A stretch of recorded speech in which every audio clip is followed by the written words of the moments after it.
Welcome again to the Bridgman show. Um, Last weekend I was playing at Swedish Nationals and I brought a pretty nice Hoshiko deck, in my opinion, and had a lot of fun. And this stream will be all about talking about that deck.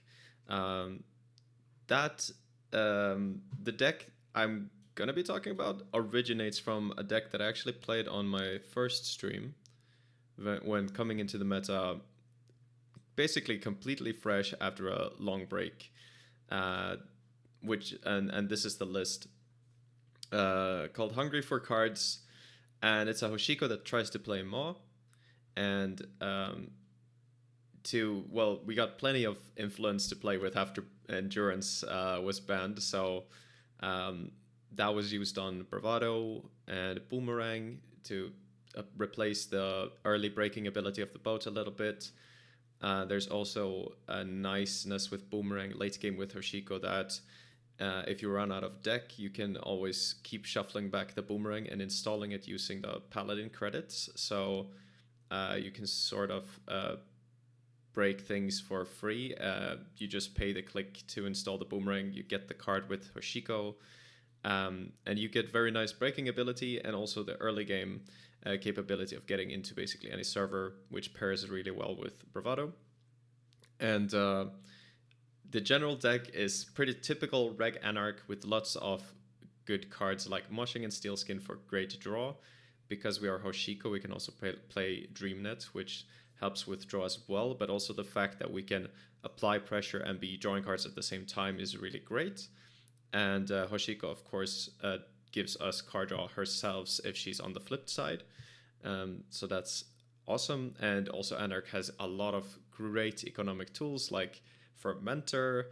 We have, the companions like Mimi and Paladin. And then we can import some economy cards like Bravado. We have Dirty Laundry from Neutral, Ensure Gamble, and so on. Pretty standard stuff, daily casts. In this version, no room for Liberated, really. And all of that is pretty neat. And then we also have only one Botulus, actually. This is, of course, arguable because Botulus is an incredibly strong card. The logic for only playing one is that if we have a full rig of 3 breakers and a Stargate, then we only have 1 memory slot left over. So this is kind of going for the optimal rig. But you could make an argument that you want more Botulus so that you can play them early before you play your Stargate and stuff. So, which I think is fair, but the deck feels pretty tight on slots. And yeah, again, since we're in Anarch, we can play Stargate, which lets us play well against some of the faster decks like Sports or Outfit. Gives us a nice game plan to punish them for under-defending R&D. And this is also always a late game threat that we can pair with Mad Dash to get us a lot of points. Hey, Xiats in the chat. So this list was quite a nice one, but it had a little bit of trouble against decks where installing them all was hard, where you couldn't maybe run a lot early. Particularly against decks that play hard-hitting news and economic warfare, it was really quite hard to play them all and also run while being safe against those threats. So it seemed like, and also there were decks that play, I guess I can find it here, the list by Jinsei or Leopold from my test group. He had this nice list with Warroid Tracker, and Keeling, where if you stack a lot of these, it costs quite a lot of cash to beat the trace and also get rid of the Keeling. So installing the Maw was harder to find room to install your Maw then. And for all of these reasons, it seemed like maybe Maw wasn't totally necessary because in those matchups, it ends up sitting in your hand for quite some time before you can make use of it, which is not what we want. We want to be able to play our cards and make use of them, not having them dead in our hand. So I ended up trying just cutting the mods for Keiko, which means that we still have the same amount of memory when we have it installed, but it costs way less to install. And also, if we pair it with another companion, it becomes essentially a Riseki where we can trigger it every turn to get an extra credit. So it's improving our drip and our overall economy. It's something that we can install early without having to run in the matchups where it's kind of risky to run early on. Yeah, so, and it provides us the same amount of memory and some economy. And notably, it also triggers on itself, so you can install this for only 2 credits, which is great. You just need to have 3 credits. And also, I cut a Deuce's Wild for a Hunting Grounds simply because I was scared of losing to Loki Ag. It does hit some other cards, but yeah. This might be a little bit overkill, but yeah, I don't know. It can also hit Toll Booth and Turnpike, so it's not like completely dead card. You can moshing it away, of course, if it's dead. If you find it's not really doing what you want, you can always get rid of this. But overall, I felt this was a really solid list for the meta, more well-rounded perhaps. You have more disposable cash.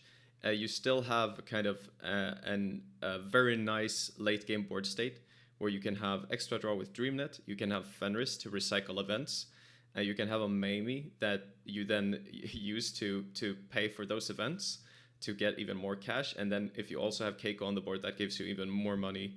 So you can do things like run HQ, get a Bravado, then Bravado the remote using Mamie, get a credit from Keiko, get all the money from Bravado, and access whatever they put in the remote basically without losing credits in that whole transaction. You can poke holes in service with Hippo, so you can pressure HQ with Fenris, you can pressure R&D with Stargate, and of course it's hard for them to build a really big remote when there's Hippos, but also if they do, Bravado helps make it cheaper to get into that remote and still have enough cash to do whatever you need to do. So I really like the deck. I think it's a pretty well-rounded runner. That's what I was looking for. A runner that could perhaps win in basically every matchup, which I actually think that is the case for this deck. Now, that may not be what you want. Maybe you want a deck that loses automatically in like 2 matchups, but wins all of the other ones by default. That's an extreme case, of course, but like something that's closer to that is a meta call that you can make, that you play a deck that has some really strong matchups, but then also some really bad ones. I wanted something that was pretty good across the board, so that I never feel like I will lose a matchup by default, which is often what I try to do. And if I can't achieve that, then I go for some kind of meta call that tries to counter things. But yeah, on the runner side, it seemed you can actually build a pretty well-rounded deck. So that's what I tried to do. Yeah. One of the struggles of this deck is that since you're only playing 2 of each breaker, sometimes you don't find them in time. You have to keep that in mind. Also, depending on the matchup, especially if you're playing against a really fast deck like Sports or Outfit, you have to pay even more attention to how fast you're drawing through your deck. Maybe prioritize getting through your deck faster than you would in other matchups. But really fun to play. The fact that you have Dreamnet and Fenris and so much that triggers on running means that you can be active and gain value at the same time, applying pressure and get value at the same time. So enough talking for now. I'm just gonna. Oh yeah. So at the event, I went 3-1. The deck did pretty well. The one game that I dropped was to a re-education Asmari, where I didn't find my breakers in time, which was partly because I made one of those bad decisions. I was pitching moshing instead of a hippo. And that meant that it took a longer time to go through my deck and find my breakers. And that will just happen sometimes, and then you have to try to play around that fact. So let's jump into some games. Let's play this deck and see how it works. So we do... we're gonna write that we're streaming. There we go.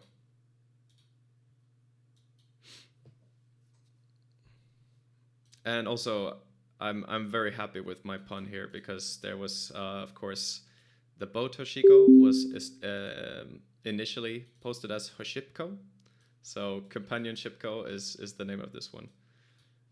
Okay, we got an opponent. For some reason, I didn't hear the sound, but hopefully you guys did.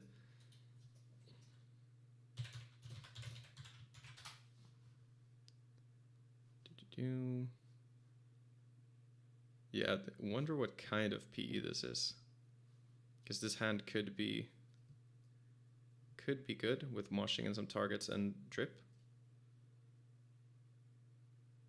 So I think I'll keep.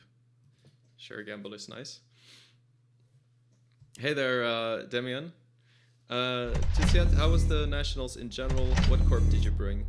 Yeah, the Nationals was really fun. It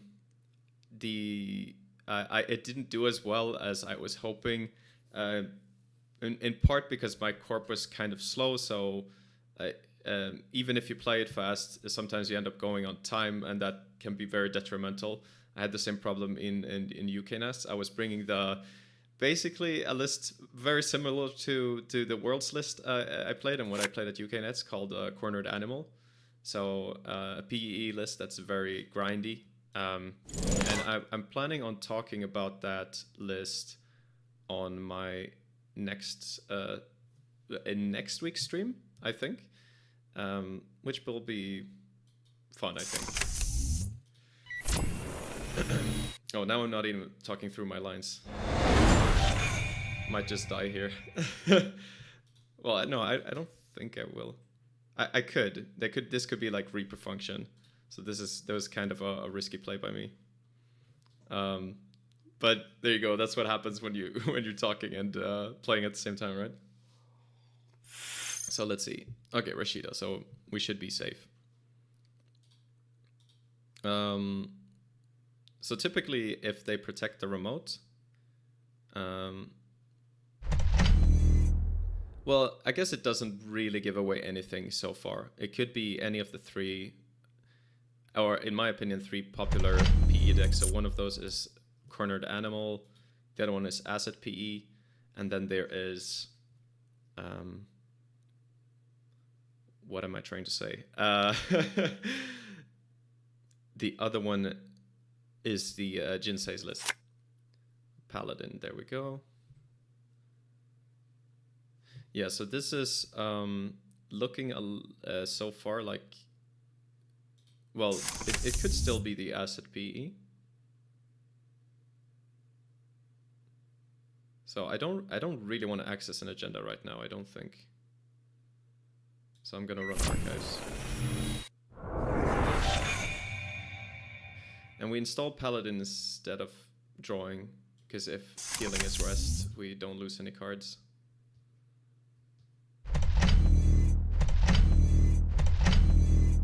Okay, now it's looking a lot more like Asset Spam PE. So we don't want the...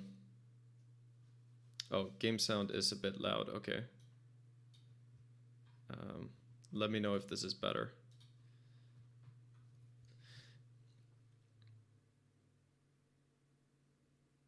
Yeah, so I want to use these credits so that my aim is not lost. But it is a bit risky, because I could hit a Spin Doctor here, but I have to use these credits. Another Sting.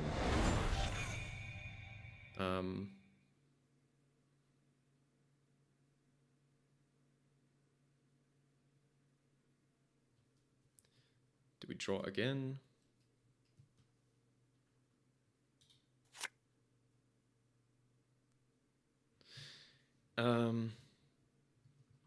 Yeah, it is a little scary. I could just draw again, and then if I'm hit by Keeling, that's okay, I think. So I'm gonna pitch a Paperclip if they rest Keeling. Okay, so probably House of Knives. No, a Sting. Oof, that hurts. Okay, so we would really like to draw an event so that this Mammoth doesn't trash a card.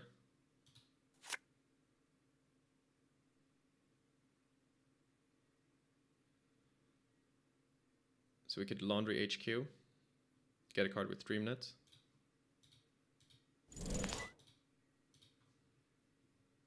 House of Knives. We draw. Yeah, we risk losing the Paladin here.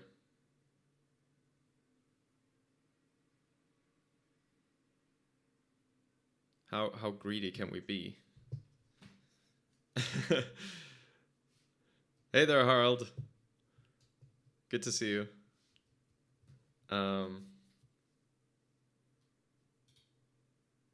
Yeah, because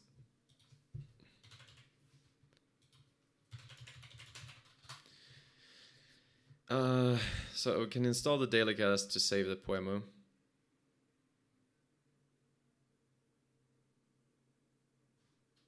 But Reaper function is a problem. We cannot get hit by Sting.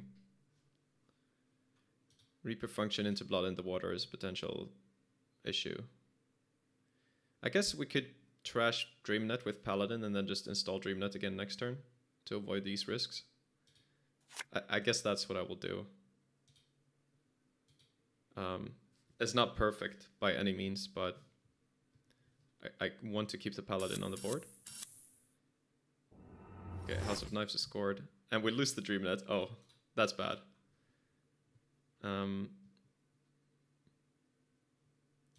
Okay, so we have a lot of credits on this. On the maybe and on the Paladin now.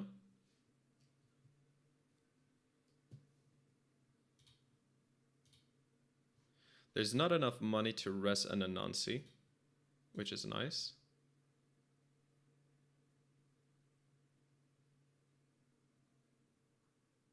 So what could this be in the remote? Because we have a good opportunity to Bravado.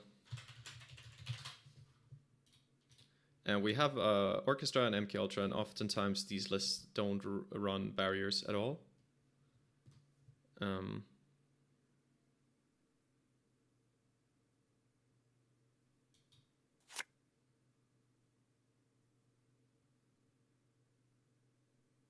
Yeah, I think we Bravado.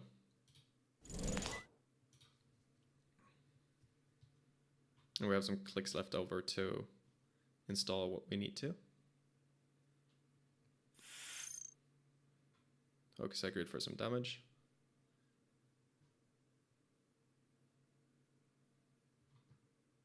Oh.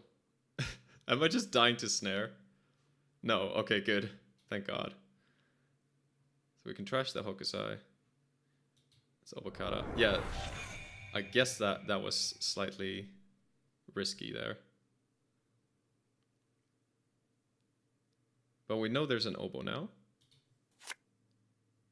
We can even Mad Dash maybe next turn. So we can draw up. And then again, we have to make a decision on Paladin here.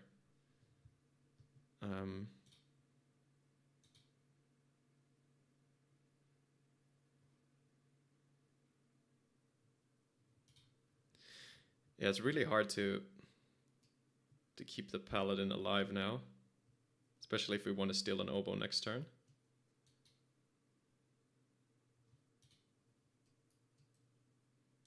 But there's so much cash on him. Okay, let's try to trash them, maybe.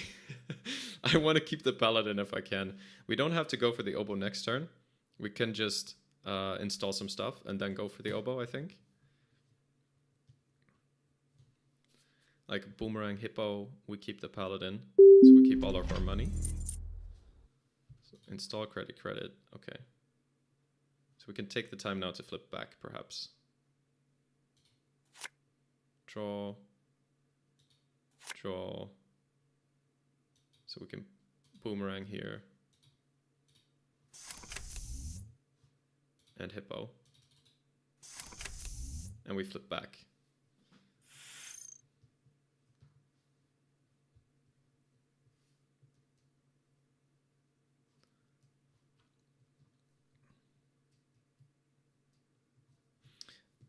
I almost forgot we're at 3 points, so stealing this Obo is actually game if we mad dash it.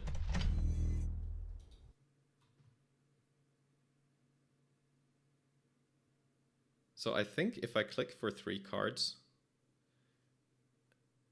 even if this is anemone,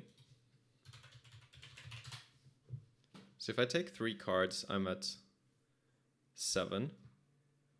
I mad dash this server. No, sorry, I'm at 8, then I mad dash the server. That puts me at 7 cards. If Anemone's rest, that puts me at 5. If House of Knives is used, that puts me at 1.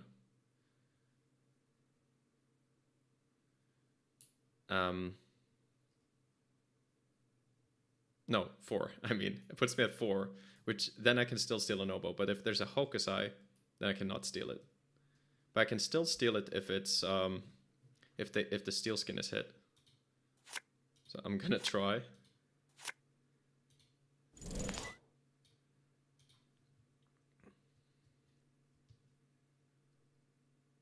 And if it's not an anemone, there should be no way.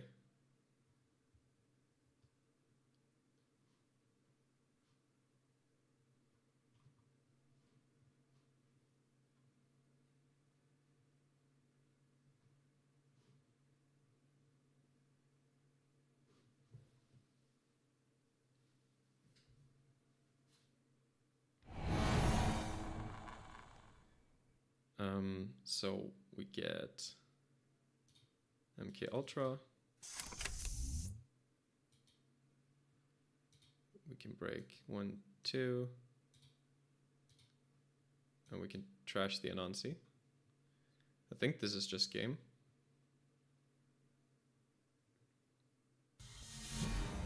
Alright. Good game. So that was a pretty solid game, I guess.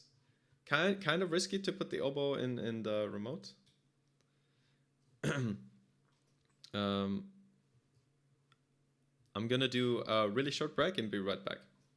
And then I'm gonna reply to you, Damien, as well. Alright, see you soon.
Alright, we are back. Let's jump into another game as runner. Alright, so Demian was writing. I don't know if it's a thing that would be interesting to you, but as a newbie, I love to see a stream about system gateway decks and meta. There's not much content for new players out there. Okay, hold on. I like this hand because we have Keiko and Paladin and Dreamnet, all very good. So even though the rest is not great, I think that's still good. Getting these rolling early is like having 2 Resekis.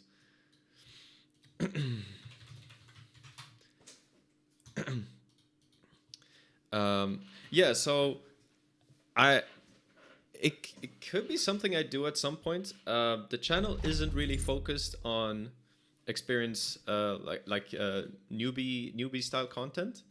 Oh, whoops! I think but that doesn't mean I'd never do something like that. It could be interesting. Uh, it's not going to be the focus, but yeah, I will. I won't rule it out. Is what I'll say. Um, it can definitely be interesting to explore like metas that you're not used to, and a more limited experience like System Gateway um, can be interesting sometimes. Just trying something different.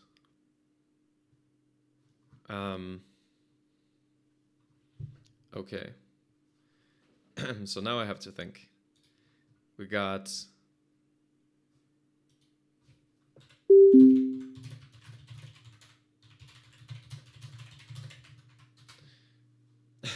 I always forget to mention this.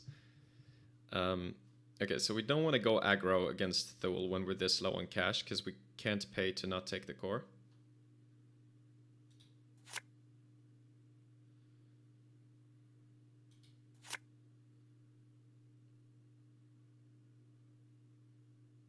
So we can draw again and install the hippo essentially for free, which I like.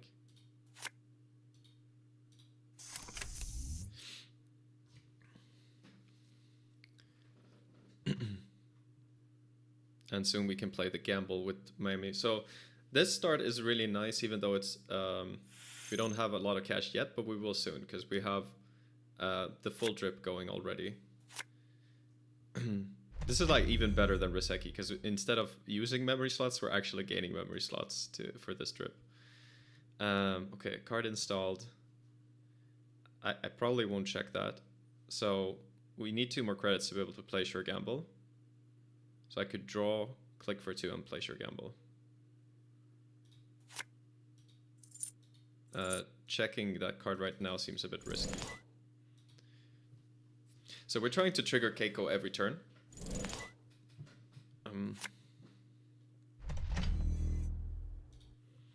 Okay. And now we can do it by playing DreamNet and maybe checking one of these.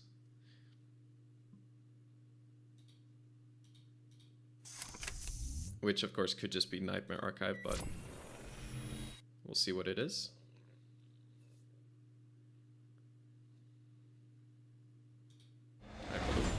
So we don't want to be taking core damage, so we pay for that.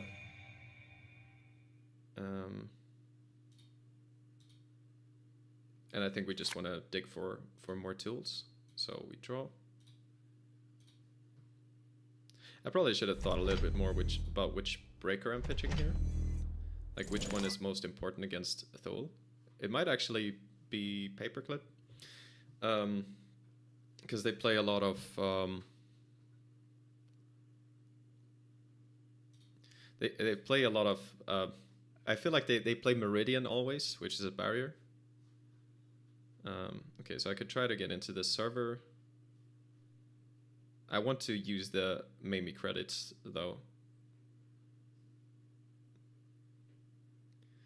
So... yes, I will zoom in a little bit. So we draw. And then... ooh. It looks like it's going to be difficult to use these Mamie credits. I guess we could just have the Mamie trash a random card this turn. If we install this, run with Hoshiko, we'll probably take core damage. Okay, so let's go for HQ. Run HQ. And another neat thing with boomeranging like this is we have Hippo, so we can get rid of the ice. Spin Doctor. We're not really drawing at all what we want. But I guess we try Spin Doctor. Because at some point we want to be stargating, and then we like if the spin doctors are gone. So we take a credit. We can pitch the 2 breakers that we don't have in the bin yet, and then we will let Mamie trash a card from our grip. Okay, nice. The Mad Dash was not hit, so we could still draw into an event that we can use all the Mamie money on. So Mikey Moose, that I played him in Nats. He said, "Haha, lost you with a Thule deck during Nats. This will be interesting to watch." Yes. Thule, I feel like can be built in a few different ways, and I think it's interesting. Okay, so now we can play the gamble, get the money, then hit HQ. If this is an annoying ice, we can hippo it, and we still have the boomerang for the backward size. And we want to get the Dreamnet draw, so I think hitting HQ makes sense here. Oh, wave. That one is annoying, because you don't really want to hippo that, so we'll just let him have the credit. But looks, yeah, wave is a bit unusual. Oh, it's one of those decks with bloop. Yeah, this ice, so it requires deresing and a harmonic ice, but it's kind of annoying to break.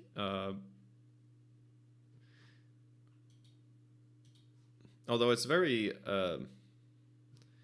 efficient. Before you have programs, it's really efficient to break with boomerang, because you can just break the core damage and the trash. We hit an ontological, which is great. Yeah, the trash program subroutine doesn't do anything before we have programs, of course, so that boomerang can break the what you need it to.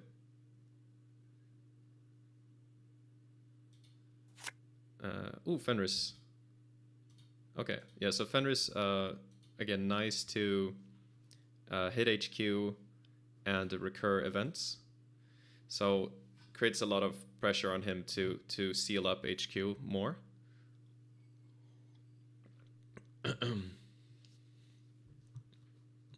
I'm wondering what this ice is that he wouldn't want to res it.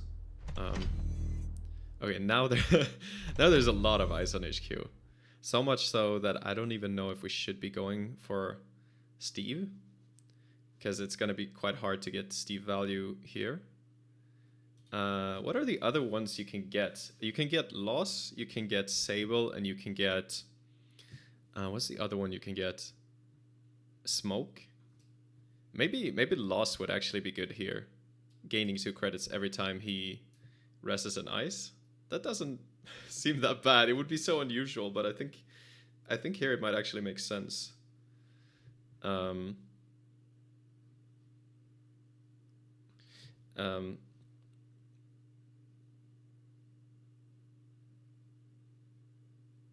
I think this turn, maybe we play Daily Cast and we laundry with the remote. Oh, we risk taking the core damage and losing the Fenris. If we hit the Hendrik before we hit the agenda. Okay, so I'm gonna draw first.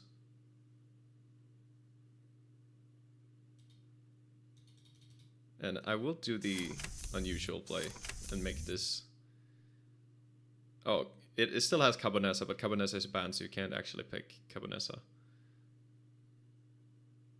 I'm gonna try to pick Loss. I've never done this before, but it might actually make sense in this scenario.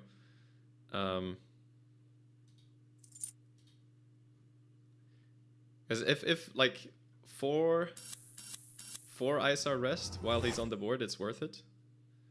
And I think that's gonna happen. Okay. So assuming this is a Hendrik, we can hit this with 1 click left and get rid of that.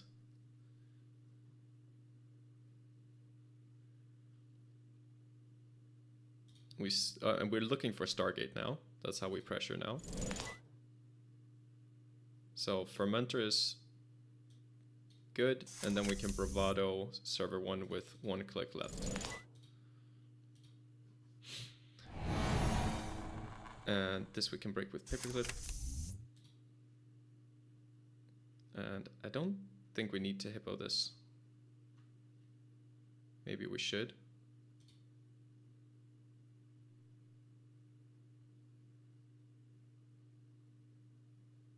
Sure, we can hippo this one, I think. Oh, it's Managarm. Okay, then we let that end the run. We'll trash it next turn.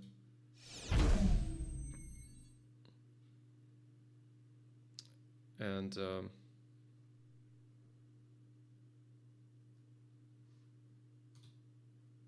we kind of want to flip Hoshiko and get the Dream Net draw. So we might just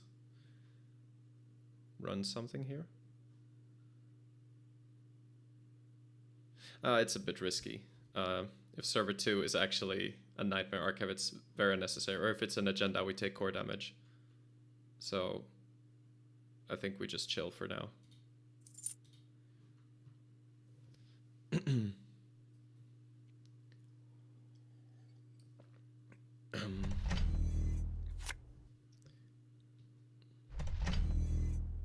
All right, another ice. So we dirty laundry click 1, because if this is Hendrik now, we can pay the 2 clicks and still have a click left over. Same thing if it's an agenda. Oh, it's Spin Doctor. Okay, it's good.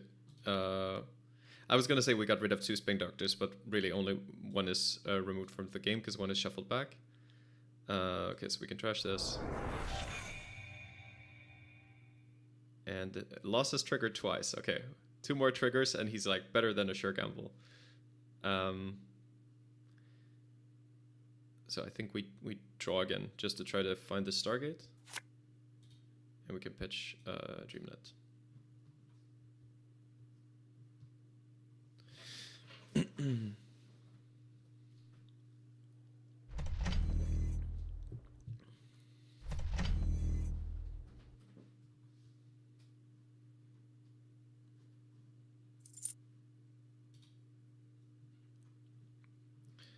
All right, installing something in server 1. Probably just a Nightmare Archive, to be honest. But wouldn't hurt that much to check, I guess. We still get the draw from Mamie, from DreamNet. Get a lot of money back from Bravado. Actually, with these few credits, it's actually like Bravadoing HQ could be very worth it. It's hard to rest all of these eyes. Okay, Meridian is easy to break.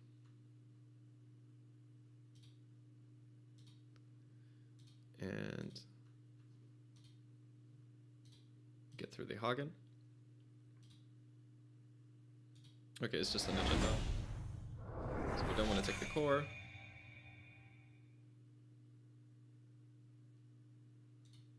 And then we get Stargate on the board.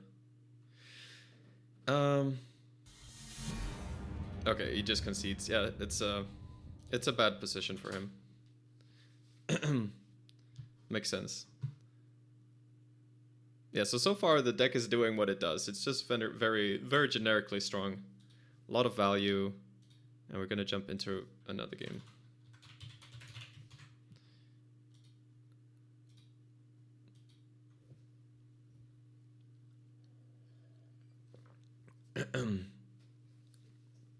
Like, if it gets a lot of time to put all of this stuff on the board, it becomes very hard to stop. There's so much drip economy, and you just have that extra access with Stargates. Okay, we got another PE. Keiko and DreamNet in starting hand is nice. The rest maybe not so much, but probably we're going to be taking that damage anyway. So I'm going to keep it, because getting the console is really nice in the opener. And DreamNet immediately is also really good against PE. Because we want to be checking cards pretty often.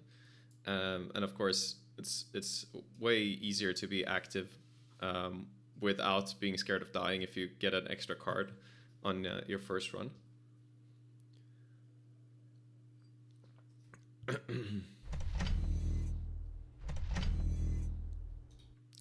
All right, there we have the upgrades.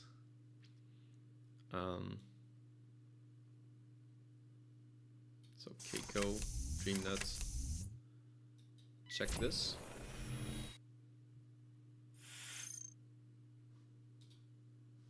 Rashida.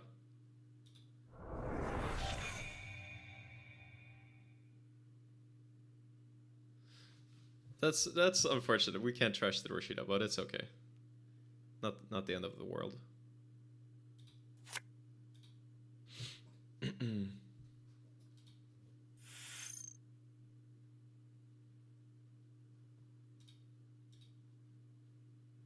Still a good turn one, I think.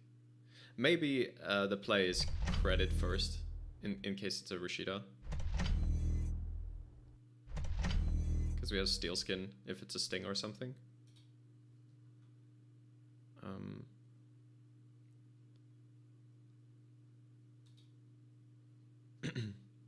So we want to make a run somewhere to get the Dreamnet trigger. Maryland. I think we just want to get some cash. Actually, clicking for a credit now doesn't make sense because we'll lose it to Hashiko anyway. So I will draw. Pitch a Black Orchestra.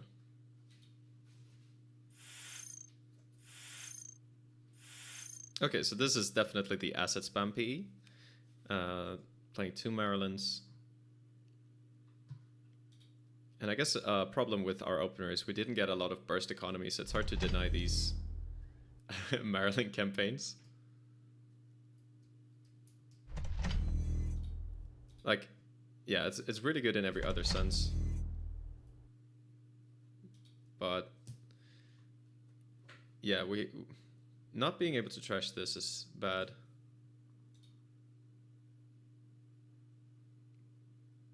Because now things are getting out of hand.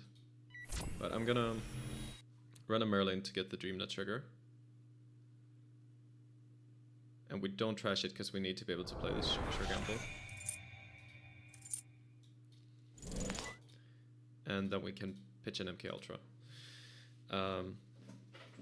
And now we have at least all the breakers we need.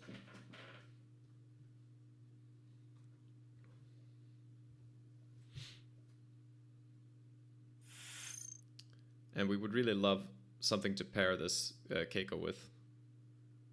So we can start getting money. Okay, 2 oboes put back with Moonpool. House of Knives scored.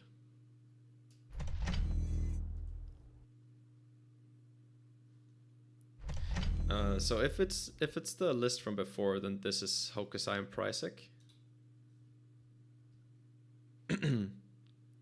And we're not playing Light the Fire to deal with this. But we could run the Spin Doctor and then put down a Stargate.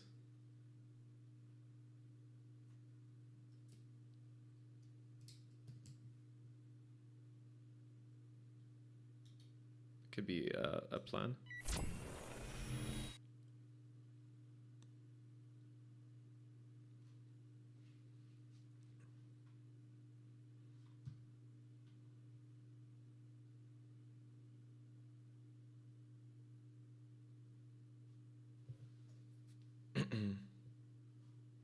Yeah, Spin Doctor Rashida back. Yeah, so we popped this beforehand so we can steal whatever we put in archives with Stargate.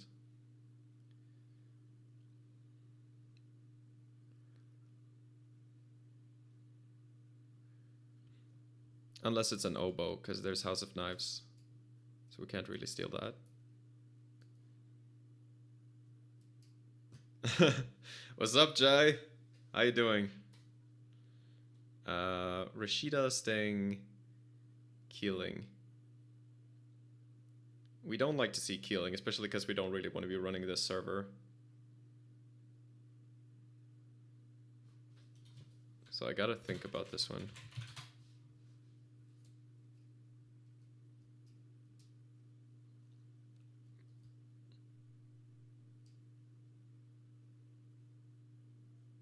Yeah, keeling is maybe the biggest problem.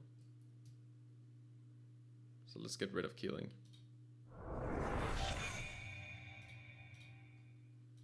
And just take a credit and flip back, I think. So we know he's drawing Rashida now. And I guess also the Sting. Because Rashida was popped. Nets was a lot of fun to Jai. It was great to play in person again. Unfortunately, it didn't go as well as I hoped. But it was a lot of fun to play. Alright, so... yeah, again, running this server is a bit difficult. Do we just run HQ? To steal all the billion agendas in HQ? Yes. Right? There's gotta be some agendas in there. Some blood in the water. It's probably Rashida in the remote. Reaper function. We could trash that.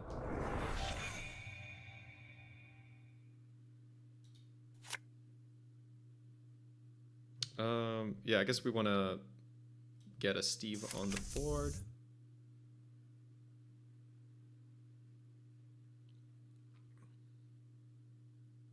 And then just take money, because we can't trigger him this turn.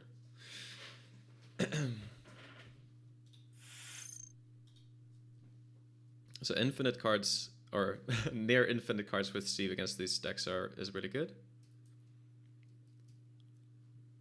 And if they try to protect HQ here, we can Hippo.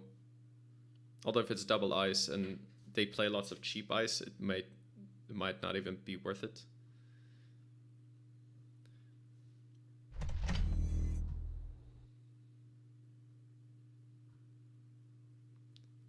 Okay, installing a bunch of cards again.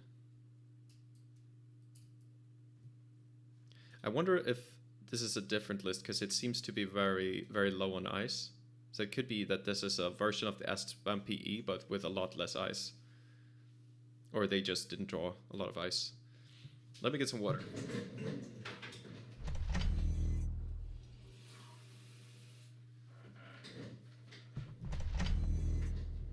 Okay, never mind. We got some ice.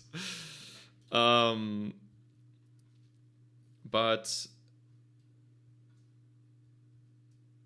yeah, are we... I don't think this deck runs Anansi. Maybe it does. Because I'm thinking I want to... Hippo and Bravado HQ. If it's Anemone or whatever, it's 2 to install MK, 3 to break.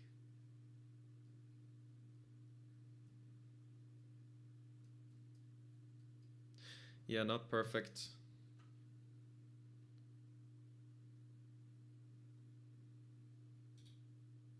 Because, yeah, we're still having cache issues. And what if it's Aiki? Then we need 6 credit.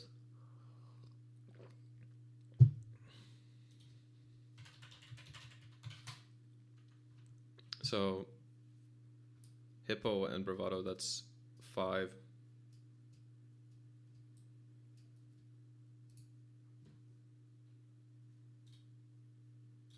Yeah.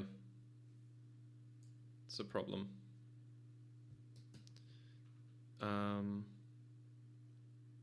Simply Bravado HQ probably makes more sense. I'll do that and risk that it is a Nancy. As before, it wasn't playing big ice, and I think you can't fit a lot of big ice in a deck that's...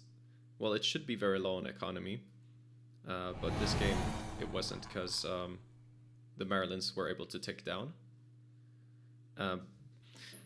But yeah, As we can see, still anemone, so it is low on ice.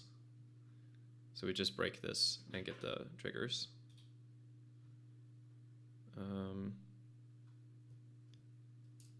Ooh, we could get... Yeah, if they let us, we get Botulus. So Botulus or... Sure Gamble? Or is it daily casts? Botulus or Hippo, maybe? We can do Botulus or Hippo. Because both of them invalidate HQ Ice, basically. So they have to pick their poison. So we got Hippo back. Access Moonpool. Okay.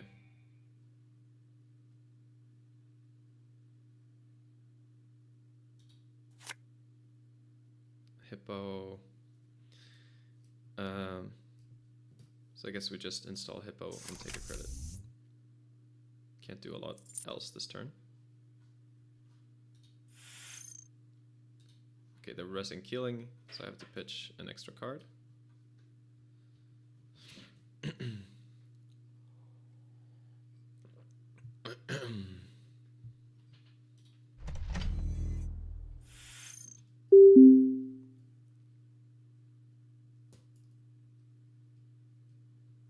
So we got the clown car remote going with about 1 billion upgrades. Some of them might be Pricek.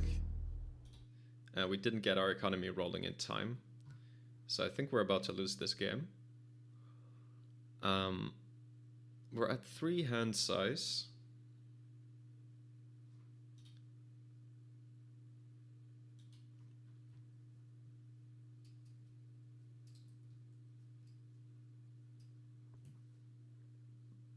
Yeah, and we got lots of problems here.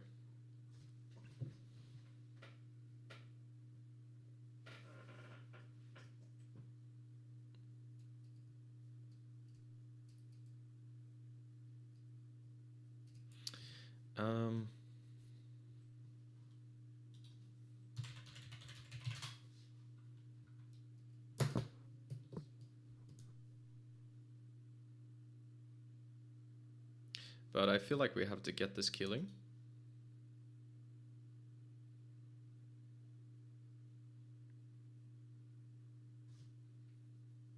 If we put Boomerang on the ice, then even if it's a code gate, we can afford to still trash the Keeling. Okay. So we're gonna try this.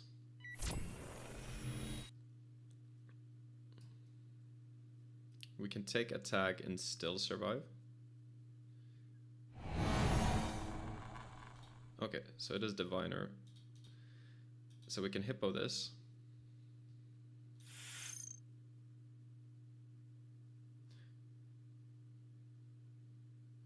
Oh, they should have rested this before. I don't know if they meant to.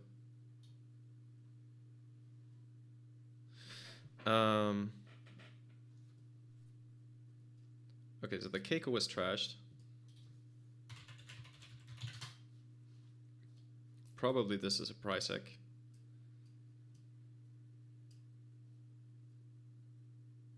So we want to access the Pricek first to see if it is a Pricek, I guess.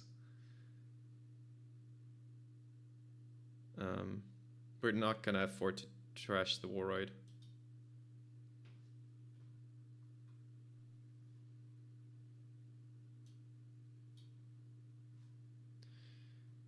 Yeah, so we have to trash the Keeling, and then we lose the Trace.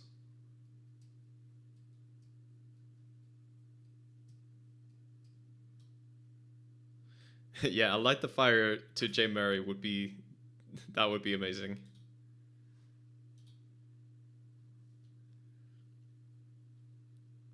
Yeah, so we lose the Trace. And we lose an MK, and what else? Probably a Stargate. Kind of feel like we need the other ones.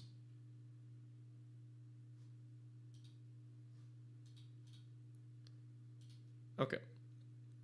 Do we shuffle the Boomerang back?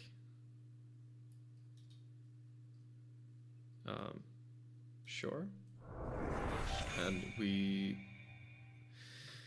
so we can clear the tag to not die to end of the line, or we could just draw. Oh, we don't want our resources to get trashed, so that's another thing. So we can draw and clear tag.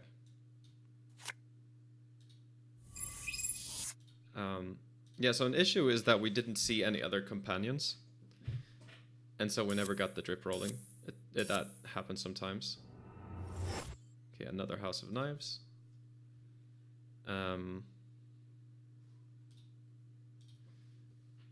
Right.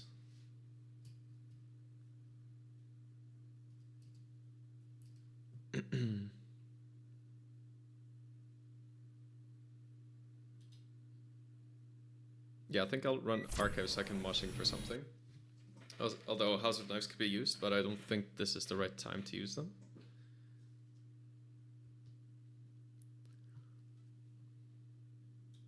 Okay, we access Sting.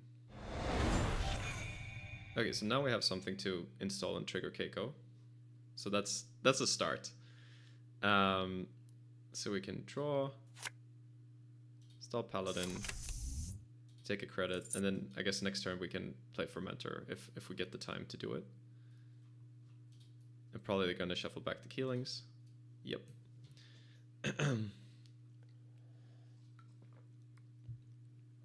Like it is hard for them to win unless they draw the Keelings. That's the one big downside of playing a deck like this.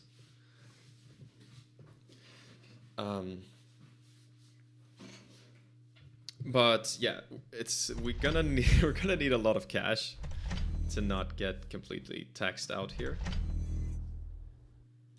And they're installing a bunch of stuff.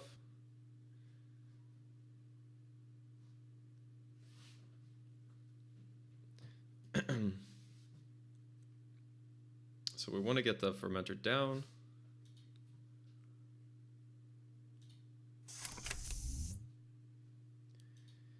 We want to make a run somewhere, I think. So let's try that. Ladder wards. It could be an issue, but it isn't an issue yet.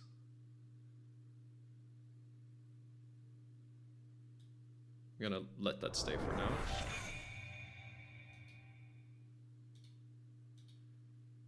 And I think we have to trash the Mad Dash so that we can play the Sure Gamble.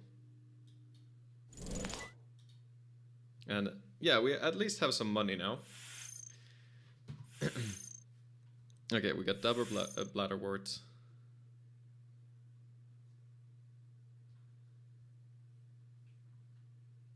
Okay, I mean, it's still manageable. This moon pool means that if there are any blood in the waters in hand, they can get rid of them, which is annoying, but as long as we're not dying, I'm sort of happy. Now, ideally, we need a Mamie, and then we want to keep hitting HQ, recycling events, and getting Mamie and Keiko triggers. Since we're running out of cards in deck, eventually Paladin will not be doing anything.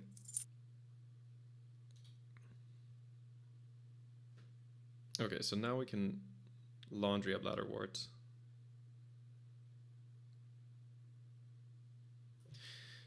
Yeah, we want to get rid of the bladder wards.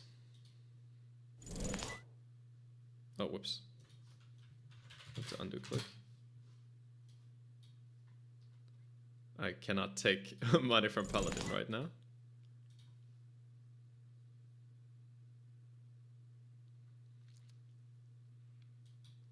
So trash the bladder wards.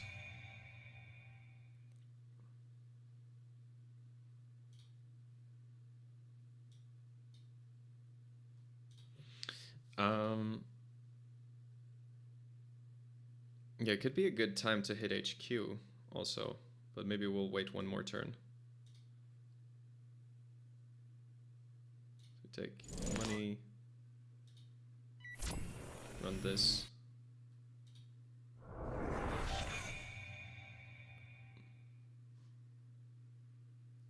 And draw a card.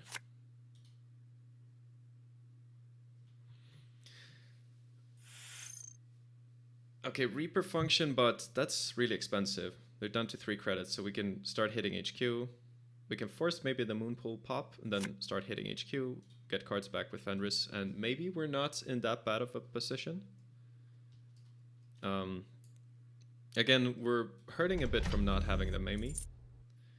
So, a card was installed.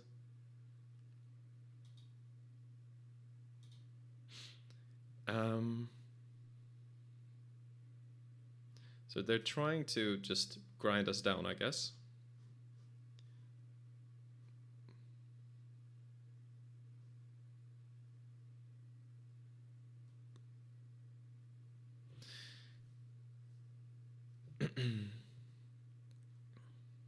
Or we could just hit HQ, because that should also force the Moonpool pop, if there are important things in HQ.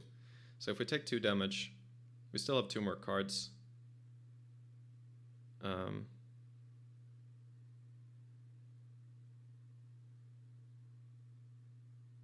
Unless there's an anemone.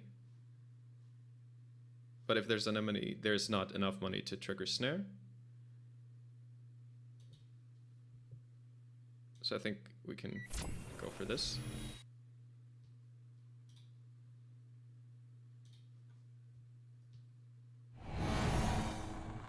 So Diviner.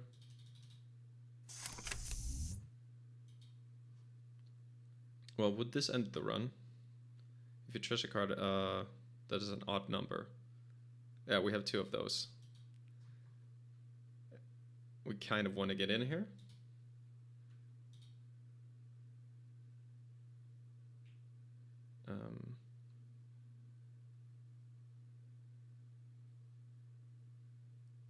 I wonder if I just let this fire.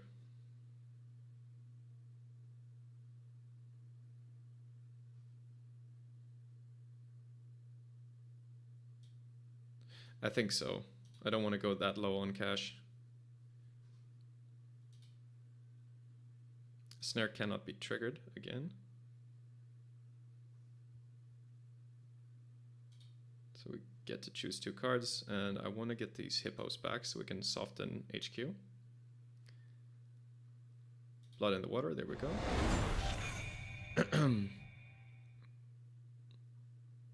And then we can draw, and put the hippo down.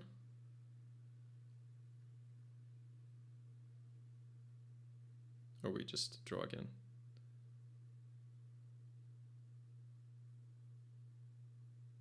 Maybe just put the hippo down to protect it.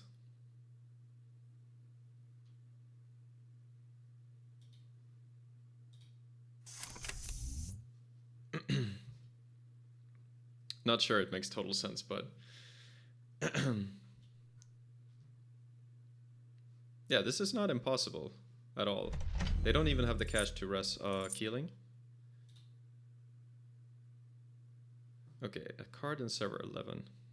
Do we check that?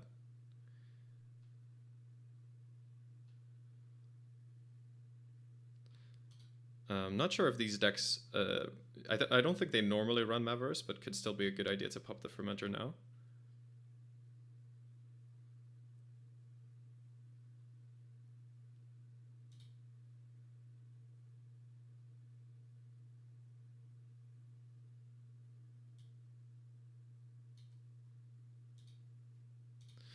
And this could just be a snare, I guess. Maryland campaign.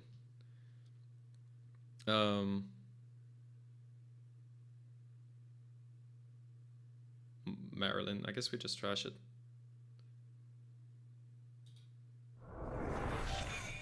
Hit HQ. Because we want to get that card. And now we can hippo the Diviner.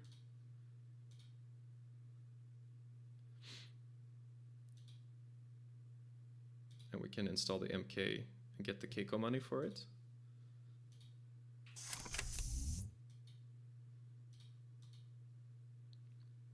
And get a card back.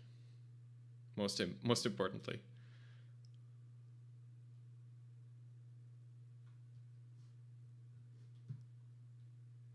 So using the House of Knives here I don't think makes sense. I guess we get to choose 2 cards.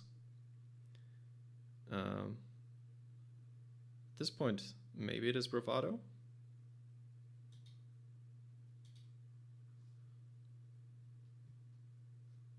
A word tracker. I don't think we I don't think we care that much. And then we just get a daily cast down, I think, so we don't have to discard.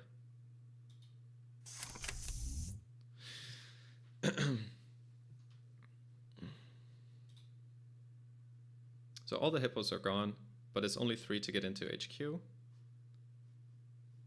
And we get cards back every time we do it. So it's pretty nice. To Aksu, friendship ended with Maw. Yeah, I like triggering Maw feels great, but if you can't comfortably start running with it early, it's really hard to get the value in time for it. And I already feel there's a lot of pieces that you have to get on the board with Hoshiko. So maybe it's better to just do it like this. Okay, so if we credit Bravado HQ. So we want to be able to break and play Bravado. Hey there, Diogen.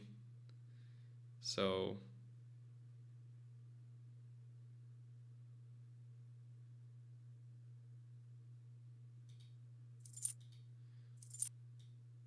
yeah, it's a little unfortunate, but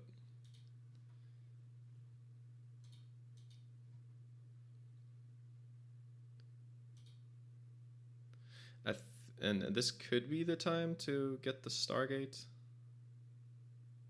There's Mamie, but way too late. Yeah, how do we do this? We could still install the Mamie.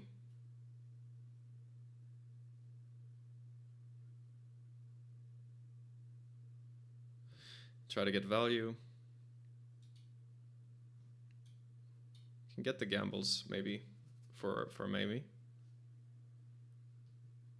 Anemone. And just install this. Yeah, just pitch Hunting Grounds. So at some point we want to go Stargate and then start using that. Oh, Keeling, so we have to discard something.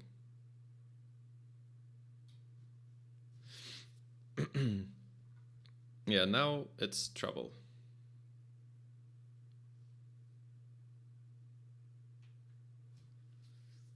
Now we are in trouble.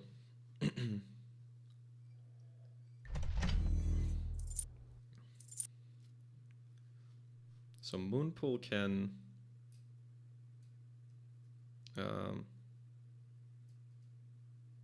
trash up to 2 cards, up to 2.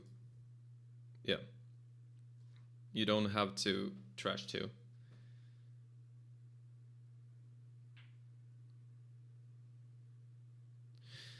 This could be another Anemone.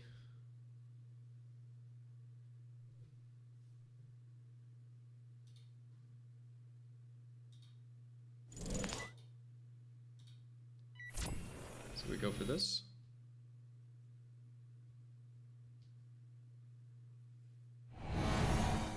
Okay, it's tied.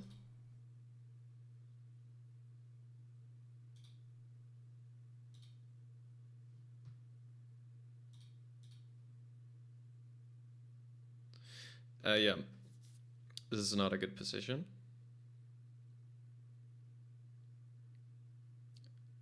May have played it a bit sloppily here at the end.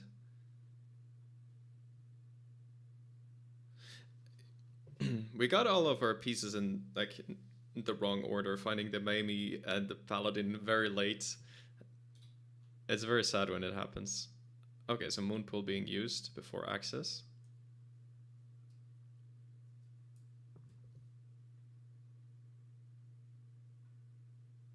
Alright.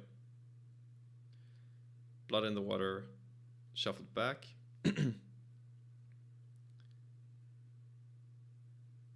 Okay, so we get to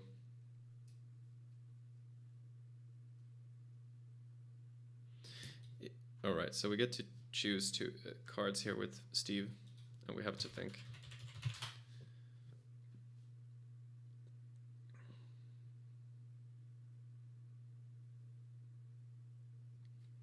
So trashing a killing.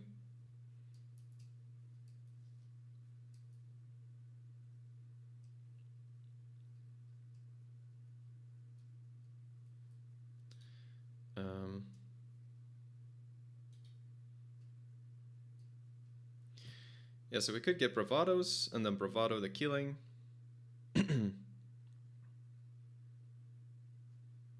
But do we even have the cards for this?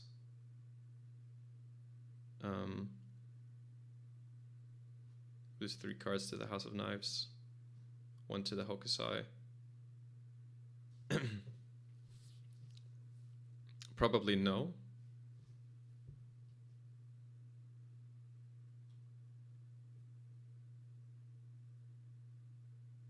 This is 6 credits every time to not take net damage here, just to get that 1 card back.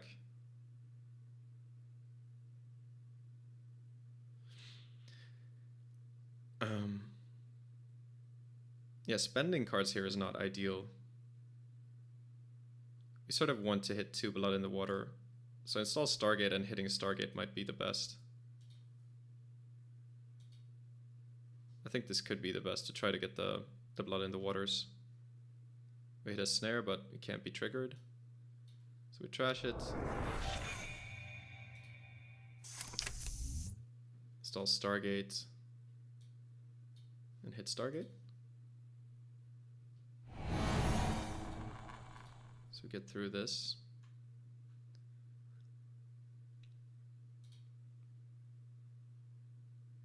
Ooh. Oh, we see the Spin Doctor. Okay, if we trash the Spin Doctor, we will know that there's a Blood in the Water in hand. And there's an Obokata on the top. Okay, so let's get the Spin Doctor. And then we have to pitch something. Moshing. It's not really useful right now. Okay, so we know that there's Blood in the Water in hand. And we need to find... yeah, Oboe is not an option, because stealing an Oboe we die even if we get a card back with Fenris.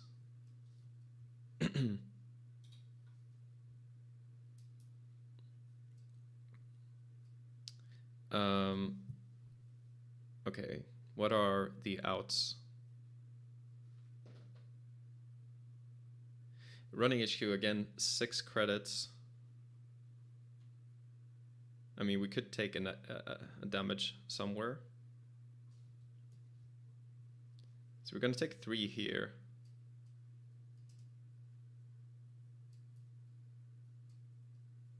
Maybe 1 from a Hokusai on R&D.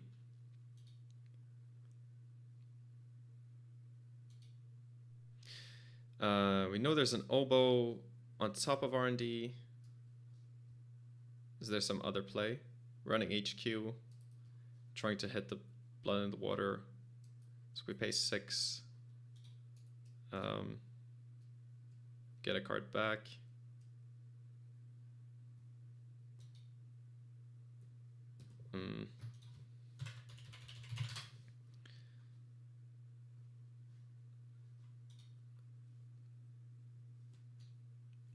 This is tricky. Could get a boomerang back as well.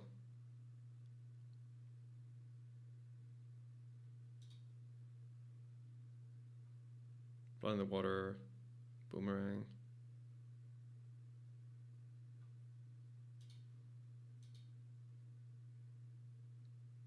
Yeah, it might just be a Warroid on R&D, I guess.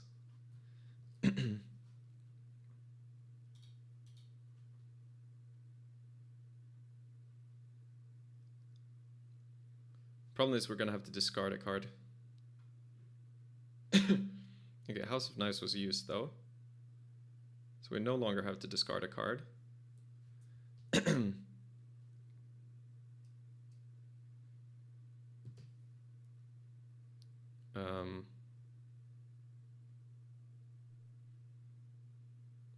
think we trashed the bladder wart. With the Prysic. No, bladder wart. And we try to hit the blood in the water out of HQ, because otherwise it can be scored next turn. And that is the only way. So if we don't hit it, we lose.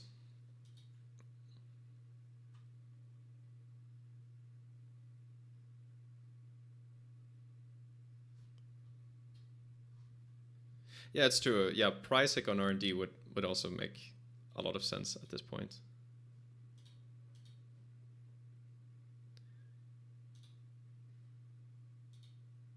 And we need to... Okay, so we have 2 credits on Mamie.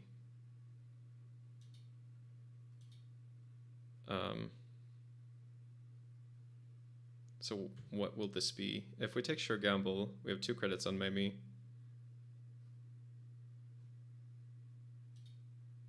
Yeah, Laundry is something we can actually play. We got it. Okay, that's very lucky. But yeah, we still need to... So we lost the Laundry. And they're gonna draw an oboe now. And the card after that is a Prysic. So we know the top card is Prysic now. And we need to hit... Okay, installing ice on R&D.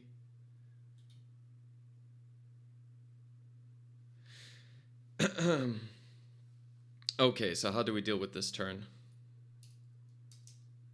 We can't accept taking damage from any of the ice. Because then we die to House of Knives. We can't just pass, because then we have to pitch a card to Keeling, and then we die to House of Knives whenever we run. So we have to do something this turn.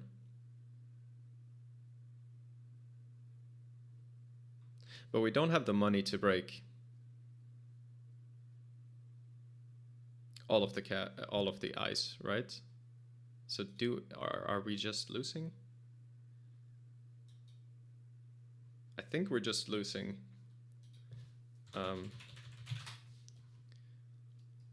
Unless this ice cannot be rest.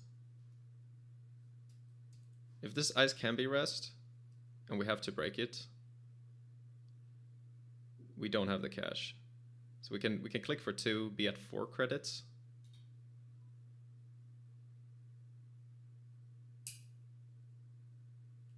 Yeah, likely it is Anemone, and then we just die. But unfortunately, I think we have to run R&D. Well, we know 1 card in HQ is Oboe. In theory, there could be a Blood in the Water, but if there was, they would have scored it last turn. So there's not a Blood in the Water in HQ. So we have to go for R&D. So we can take... Let's think about it again. Yeah, we can take 2 credits. And if we get to install something, then we get a credit from Paladin, so we can get to 5. But that's not enough. That is not enough. We need 6 credits to break a Sentry and a Code Gate.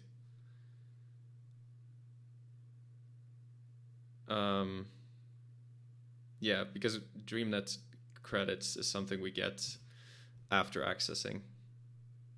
But we have to try. We're gonna need 1 more click after the Stargate run too.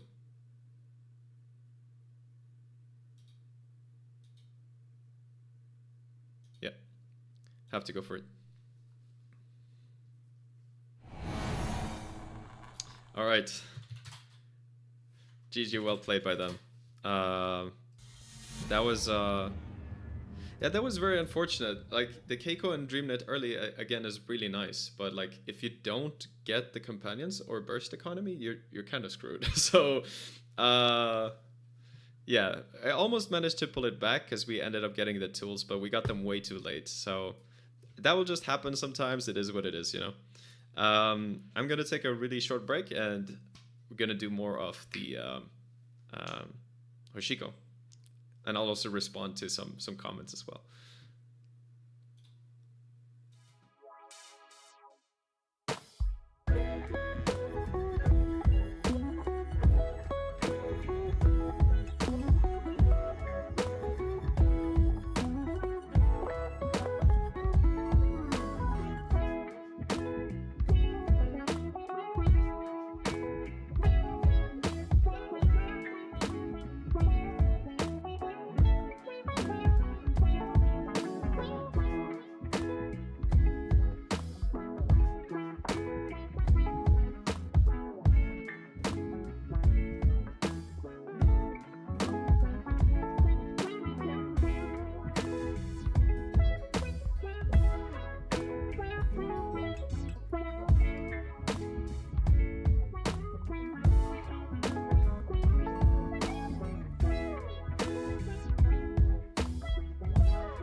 All right, I am back. Let me look at chat. Do.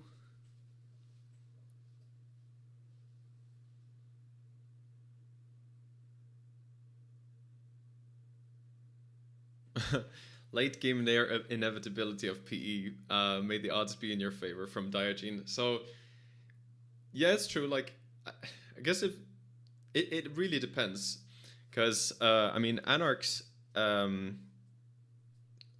as I did, they can assemble quite a bit of drip, and they can also get cards back with Fenris, so they have a way to like come back in the game. Of course, if HQ gets defended enough, you can't do that. So it really, I feel it depends on how quickly you get off the ground as Anarch. If it goes on long enough, then yeah, you will run out of cards. But that depends a lot on how many cards you have to waste early on because you didn't get your pieces in the right order. So yeah, in that particular game, unfortunately, wasn't in my favor. But I mean, at least it got somewhat close. And to see that P is miserable on both sides of the table. I don't agree. I mean, it depends. But there's a lot of games that I feel like get kind of exciting and down to the wire, like this one.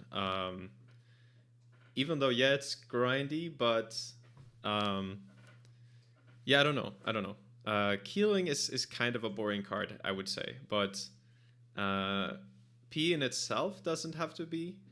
And even with Keeling, as in this game, it became kind of interesting. So I enjoy, I don't know, the the thought process that goes into these games. Let's do another one, and let's see if there was more comments. Do y'all think the current meta is solved around Hoshiko Ezosaya PE outfit as Marin Sports? I don't really think the meta is solved. No, I think people are too quick to call it solved. Um, there's yeah, I think the meta, like we're a couple months into this meta, and people always keep adjusting and coming up with new archetypes to respond to what people are doing. And we've often seen new decks pop up in a meta that has been quite old.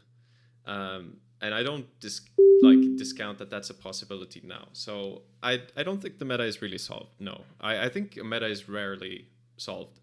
At least these days when there isn't that, it doesn't seem to be that obvious of a broken thing that you just play and it's always good.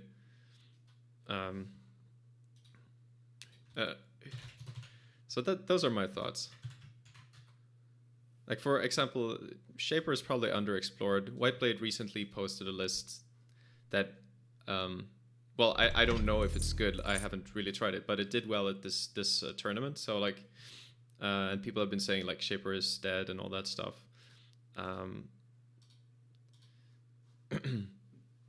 Okay, Hyobu.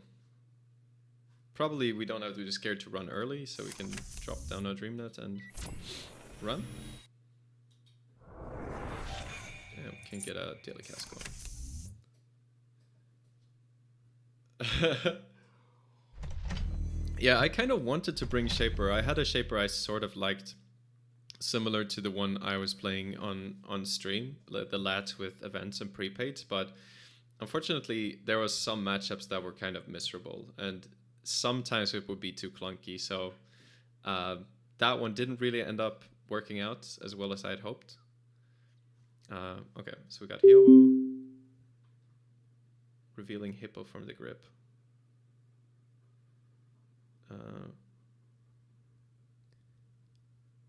From the grip at random or the top of the stack. Okay.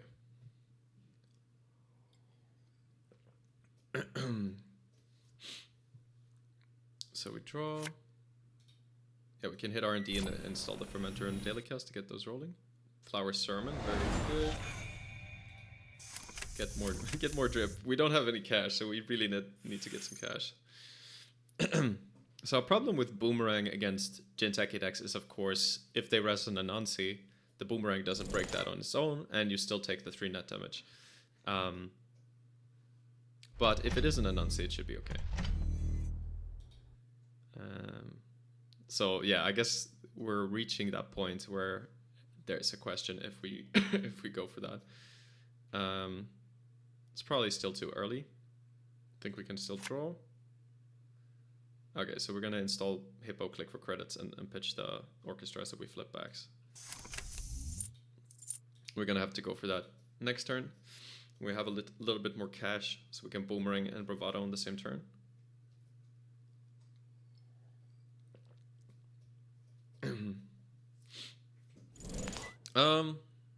Well, when Daijin, when you say nearly the same decks, like even that I'm not so sure about. Like, there are different variations of Essa, and when it comes to Oshiko, people have been playing different versions. Like, for example, I haven't seen people playing this Keiko version that I'm playing, really. Maybe I've seen some people, but then there's like a Hoshiko with turbines. There's this Hoshiko. There's Hoshiko with Maw. There's Hoshiko with or without Aeneas Informant. So I feel like even if people are playing the same ID, like, there's still a lot of variety within the IDs. Yeah, but to me, solved means that basically we figured out what's optimal. Okay, there the Anansi is. So this Boomerang isn't doing anything. Oh, actually, let me break the net damage at least. And I could die to Snare Hair.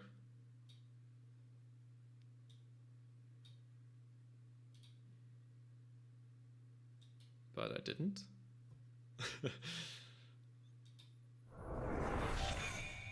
Okay, so at least we know the ice on HQ. And we draw back up. Okay.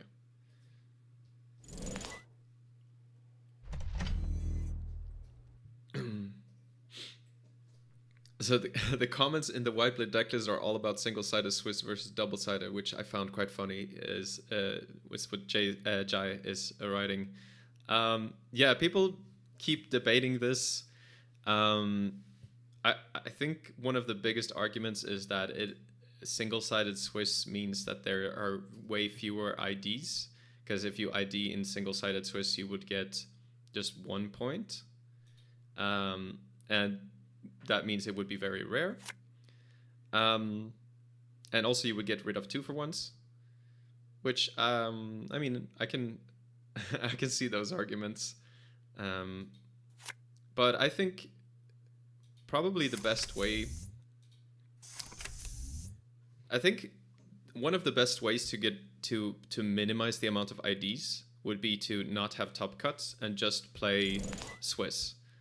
Like, top cuts are kind of weird when you think about it. They're essentially just there for the for entertainment. Well, I mean, no, you can make other cases. They sort of shorten how long the Swiss has to be, so that's a big argument as well. But if you play enough Swiss rounds, and then the Swiss result decides who wins, then all the players that are doing well, even the ones at the top, will want to keep sweeping because you need to stay ahead of all the other people if you want to get first place. That's how it works in chess tournaments. But it might, I mean, I might not fit with Netrunner, but I think that's an interesting idea. So I'm gonna pop this in case there's a Maverus. Just to be sure. Snare, okay. Is there a reason to trash that? Maybe. If there's like Hangeki or something. Which probably there is not in this list, but yeah. So we're gonna clear the tag.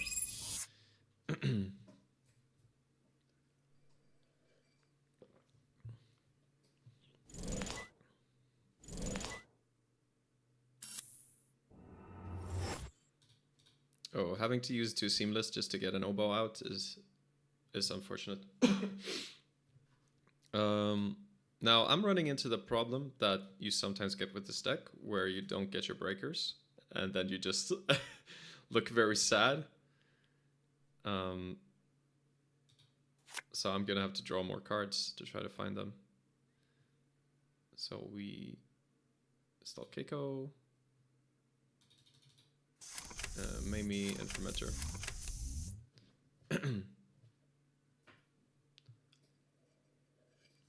Yeah, people like top cuts because they like seeing like a showdown where if one player loses, they're like eliminated, I think.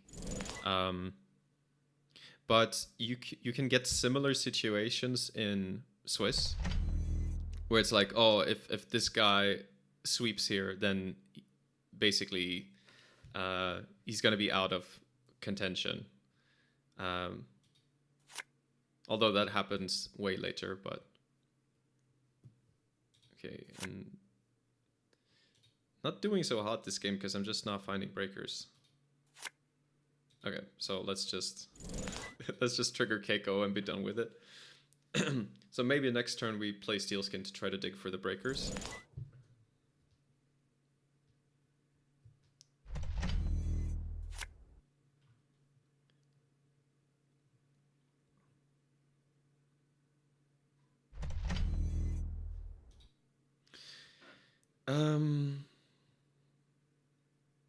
Yeah, so we could try to check this card. Snare wouldn't be that bad because we have Steelskin. Yeah, it was Snare, but that's okay. So we get a Steelskin trigger. We can try to pop the Spin Doctor.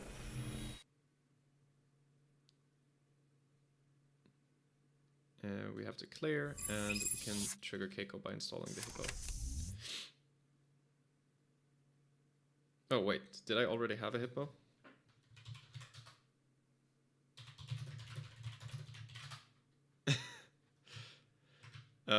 Yeah, I already had a Hippo. That was not a good play, guys. What do we do in that case? Let's get the Stargate down. I guess that's fine. Triggers the Keiko. It's basically free.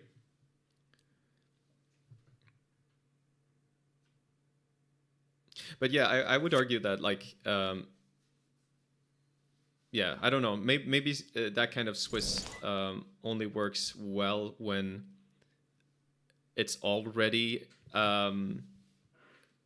just when all of the remaining players are already the top players, because that's often the case in chess. They have like a big tournament where the players are all top players. Okay, do we boomerang here and just risk it again? Anansi would be so bad.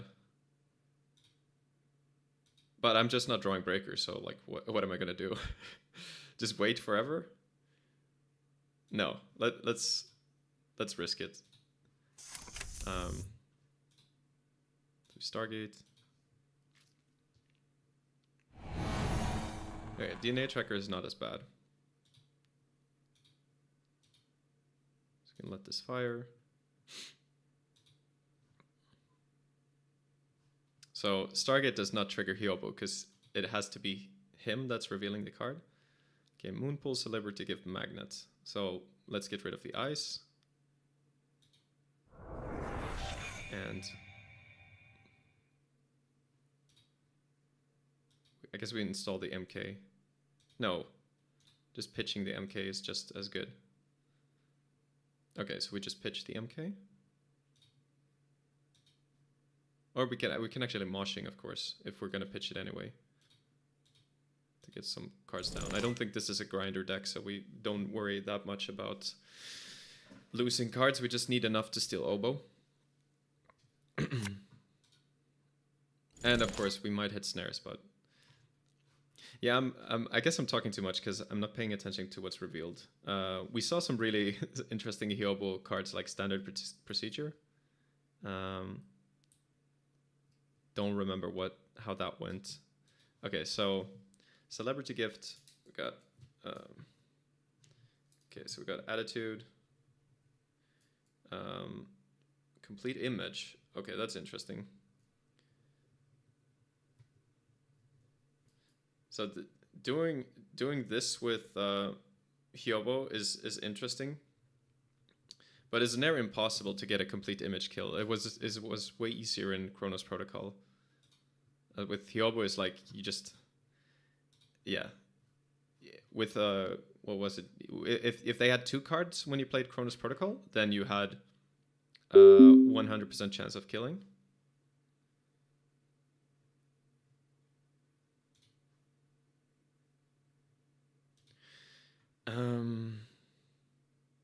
We really need the orchestra.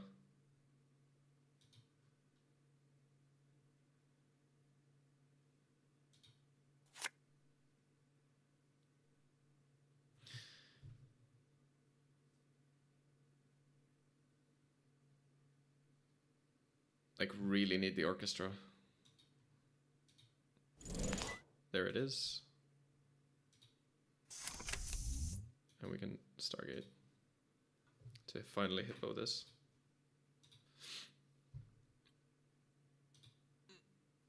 And there's a loot box even. I forgot what this card does. End the run unless the runner pays 2. Reveal the top 3 cards of the stack.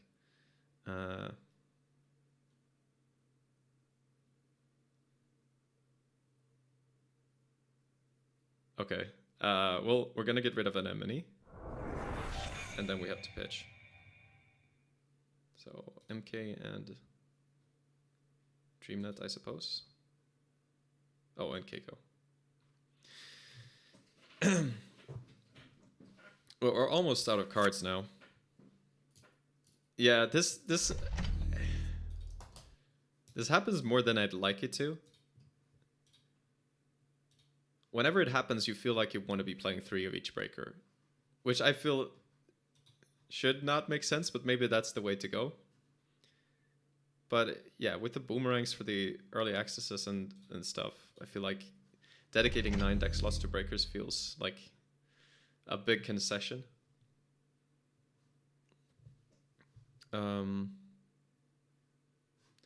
Okay, so now there should be a loot box on top. So I think we can pop this fermenter, install the hippo, Stargate again.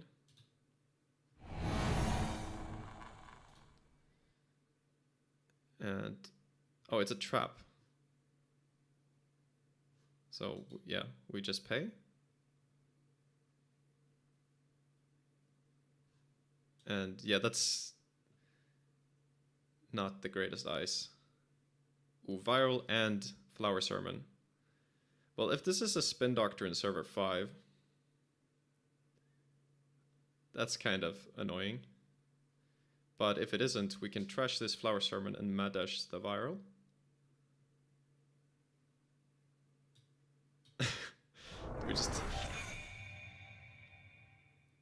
We can, well,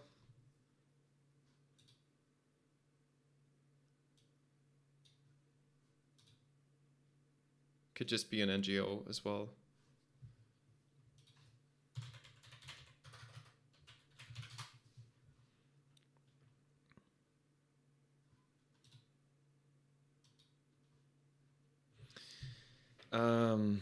So I'd lose a card if I miss this mad dash.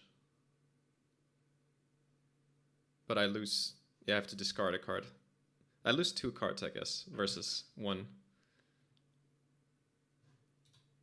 There should be spin doctors left. Alright, we just run normally. I think this is a spin doctor in server 5. If it isn't, maybe we can mad dash archives. Okay, we get it. So I guess it's not a spin doctor. Oh, we have to trash Mamie now.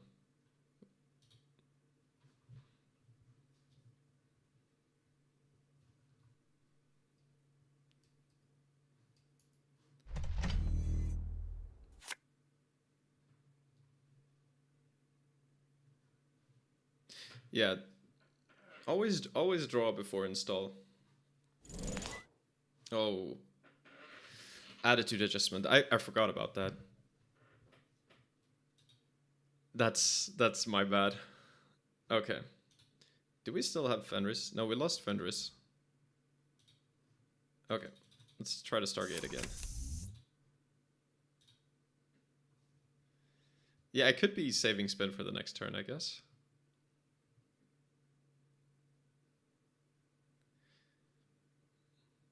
But I don't see why. Resting it gets you the agenda into hand. And then you can still attitude away the flower sermon. Or it's just keeping it hidden so that when I mad dash, I don't get the 2 points.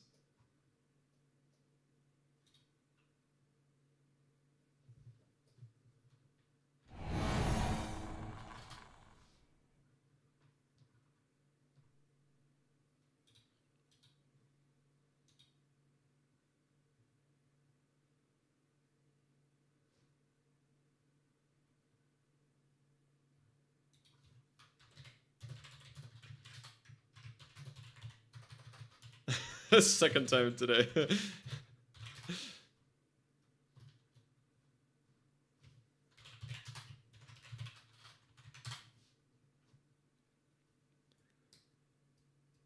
Jesus Christ. I need to focus. Okay. All right. Now we're in serious mode now. So we just gotta find a 2-pointer.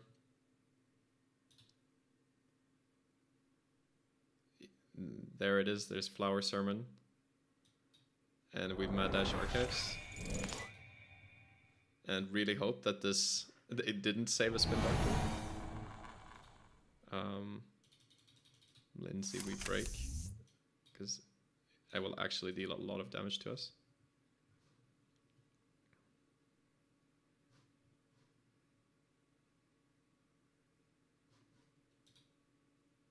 Okay, so we do win. Okay, it wasn't the unexpected spin doctor. Very good.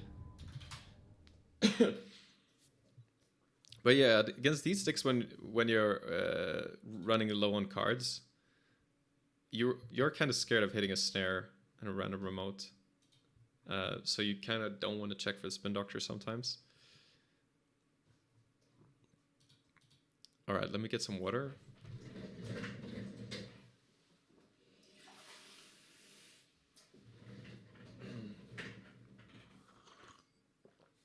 Okay.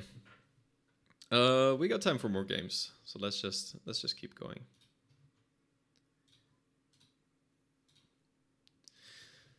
Yeah, that maybe the one consideration is in Anarch, is it too little to have 2 of each breaker? I feel like it shouldn't be, but definitely sometimes it feels like that. If one of them just happens to be very, very far down in the deck. And then Boomerang is not enough to compensate for that. Boomerang compensates for that very well early on, getting you into any server with just 1 ice, but later it's can be a bit of a problem.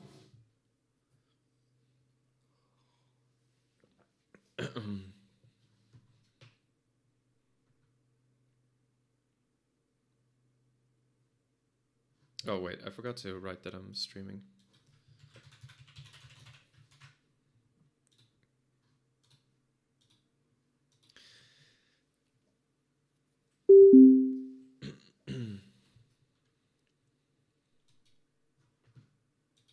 Yobo again, what the hell is happening? Okay, we have 1 breaker, that's nice. I still feel like this is not a good starting hand. We really don't want to be playing the Botulus and the Stargate early. So I'll mulligan this. This is a bit better, I think. Okay, Celebrity Gift, and we should take note of what they show. Okay, we see Ganked. Actually, 2 of them. We see Ivik, Spin Doctor, and Thimble Rig. So we know the eyes on HQ is Ivik or Thimble Rig. Gonna go ahead and guess that it's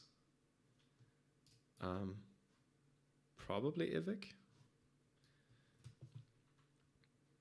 So Mamie and hit R&D makes sense. We see another Ivik. So we know there's gonna be 2 Iviks. We draw and play Fermenter.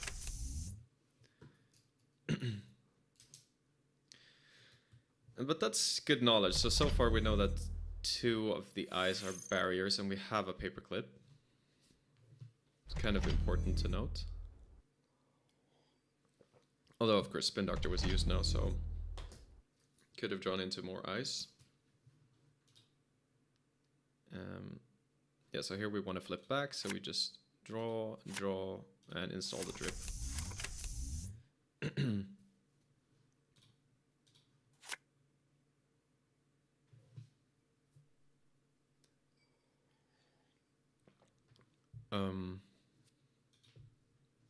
Jai said, surely adding the boomers means you can afford to not play 3 copies of breakers. Yeah, that's what I was thinking, but like it keeps being an issue. So I don't know if I'm just unlucky and the universe is against me, or maybe it's actually kind of clunky. But in most games it works, but like then there's the off game every once in a while where they're just hiding from you. Okay, so we moshing to get our breakers down. We can get the steel skin, so that's perfect value. We're only missing MK, so we can draw.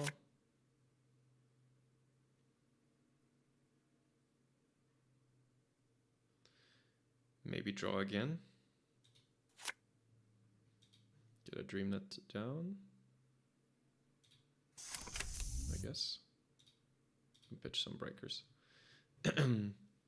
Axu says it should be like that, but somehow personally it feels like I end up drawing the breakers later with Boomerang in the deck. Yeah, it's something like that. It doesn't make any sense, but... Or maybe it does make... Well, it isn't because of Boomerang, surely, but... But yeah. It happens more than you would like that you don't see them.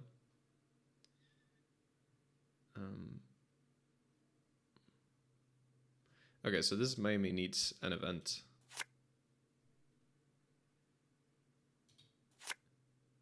Thank God. Yeah, that works. And then we can install a hippo.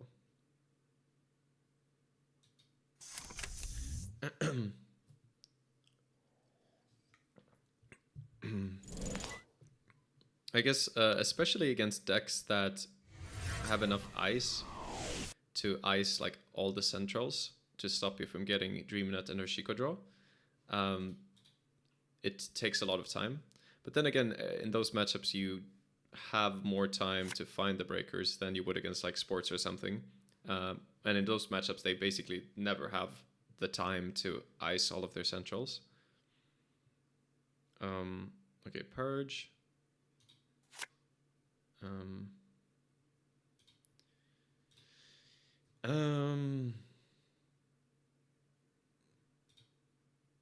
Yeah, the MK is elusive.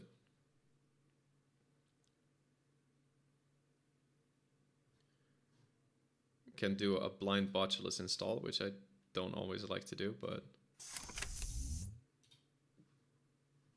rather than discarding, I think I do this. It hurts a bit because it's our only copy of Botulus in the deck.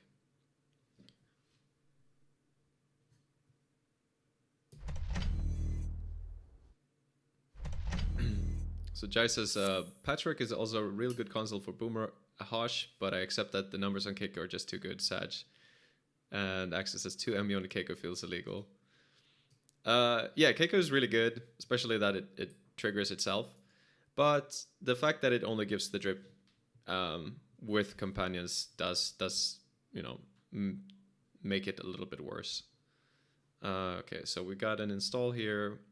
We don't have our Sentry Breaker, so I guess we still have to draw. Okay.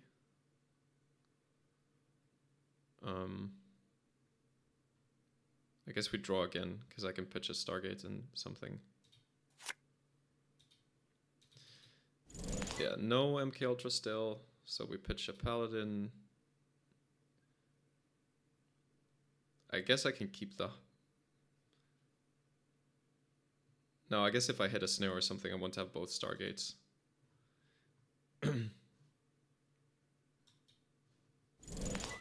Well, Keiko triggering itself is not a bug.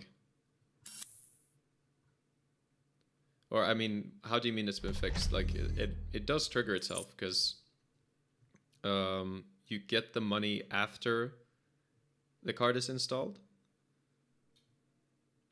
So I'm pretty sure that works as intended. Okay, now I can finally attack a server here. So we can laundry HQ. Which seems good. Get the Dream It draw, get the Steve value. It's Thimble Rig. Oh, okay, I'm just being sleepy here. We knew that the ice on HQ was a code gate or a barrier, so we didn't have to worry about Anansi at all or sentries at all. So that's just a misplay by me. Okay, so we don't have to install the orchestra. We can break this. We don't have to trash it because there's a botulus on it.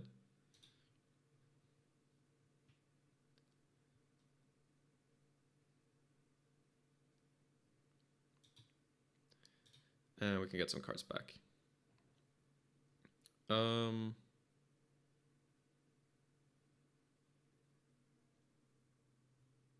Maybe Moshing and Steelskin, so that we get some draw to find that MK.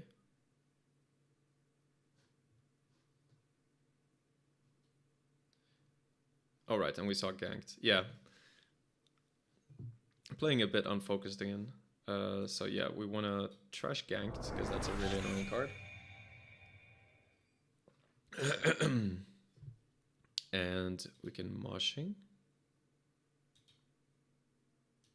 to see some cards. And we still haven't seen Keiko either. No MK still, no Keiko. I guess more fermenters is always good.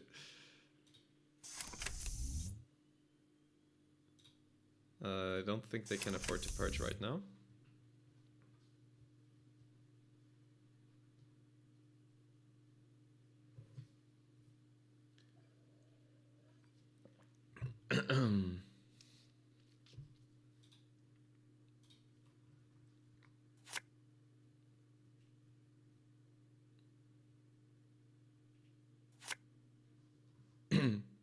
So Extra says, if the runner spends a credit from Paladin Poemo to install Keiko, can they trigger Keiko's ability? No, and that's true, but that's because, so Keiko has two trigger conditions. One is, well, hold on. So we can moshing away the cast and Steel Skin, hopefully hit an MK. Got an MK and Keiko now.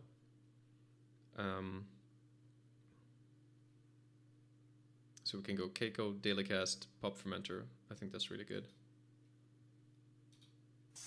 So I'm not using the Paladin related to what you were saying. Oh, we just popped this. Okay, so if you spend credits from a companion before Keiko hits the board, Keiko will not trigger because Keiko is not on the board when that happens. But if you install Keiko, you have not used its ability yet, then it triggers from its own install because its trigger condition has not yet been met that turn. So for that reason, if you spend Paladin credits to install Keiko, it does not trigger, but if you do not, and you have not used a companion yet that turn, or installed one, then Keiko will trigger on itself.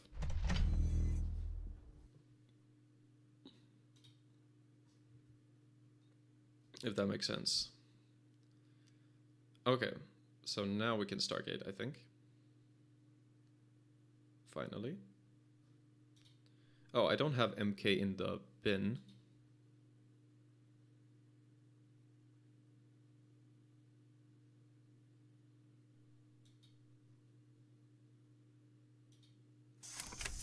MK. Do we just Bravado HQ for now?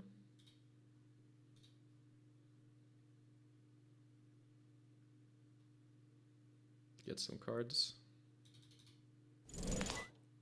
We could go for Stargate next turn. Pop up Fermenter. Like Orchestra.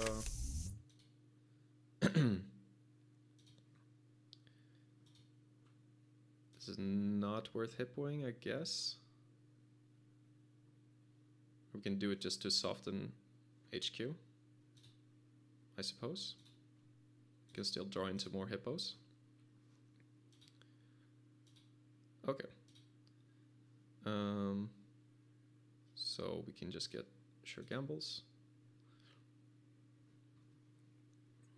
Chrysalis, we can break that. We can trash it.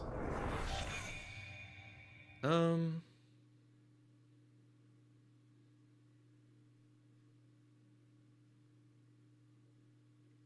think just clicking for credits here is fine. We can save the install of Stargate for next turn, so we can trigger Paladin.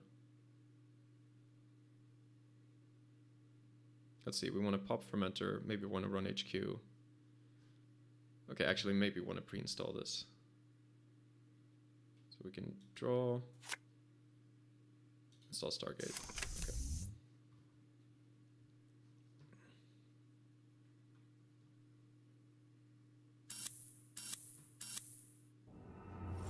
So oboe scored, that's perfect. It's not tempo positive. So I think we pop fermenter, install hippo. Run HQ first in case we hit a snare, because then we want to clear the tag.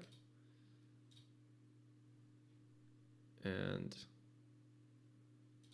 choose 2 cards for fun, in case we want to steal an oboe, which we do. Okay, good. I guess there's a question then if we skip.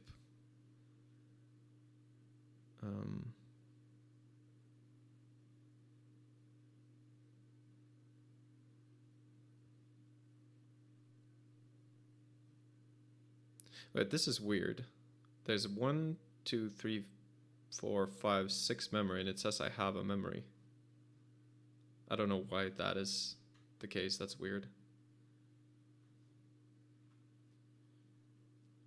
I think I draw here just in case that's anemone on R&D.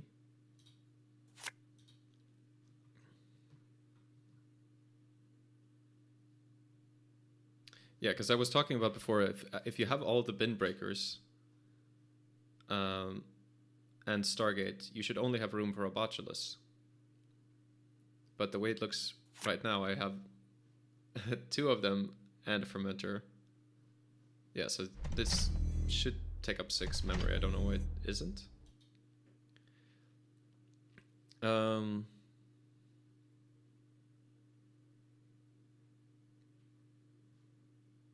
Okay, so we bravado HQ to... No, we have to pop the fermenter before doing this. If we, again, because if we want to install the paperclip.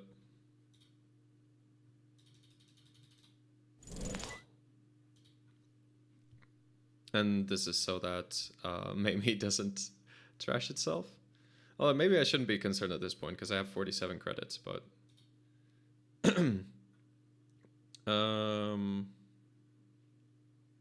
I don't know. Maybe get a boomerang back.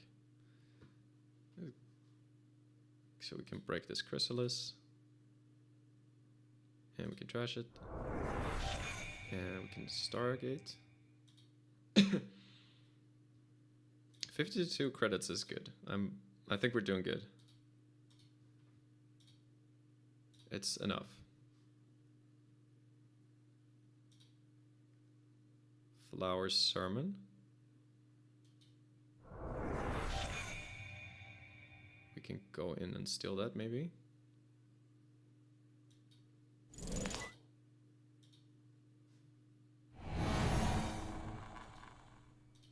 So we can break this.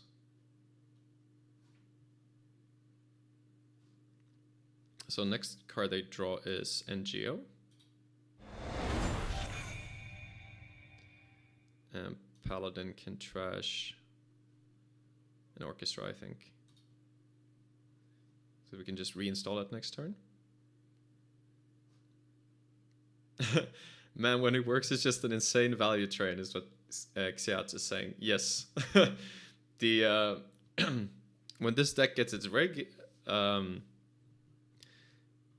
yeah, it's crazy. Especially if you get a lot of Fenris triggers, you just keep recycling these events, keep using Mamie, get the Keiko trigger, and Bravado goes through. Like if Bravado goes through more than an ice, it's just crazy. Okay,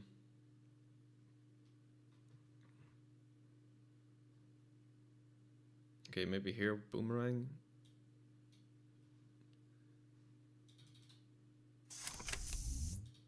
So that we can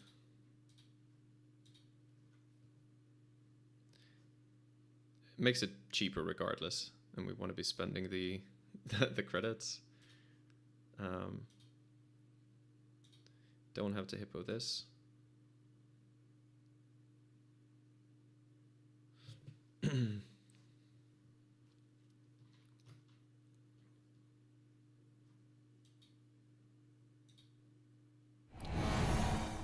DNA tracker.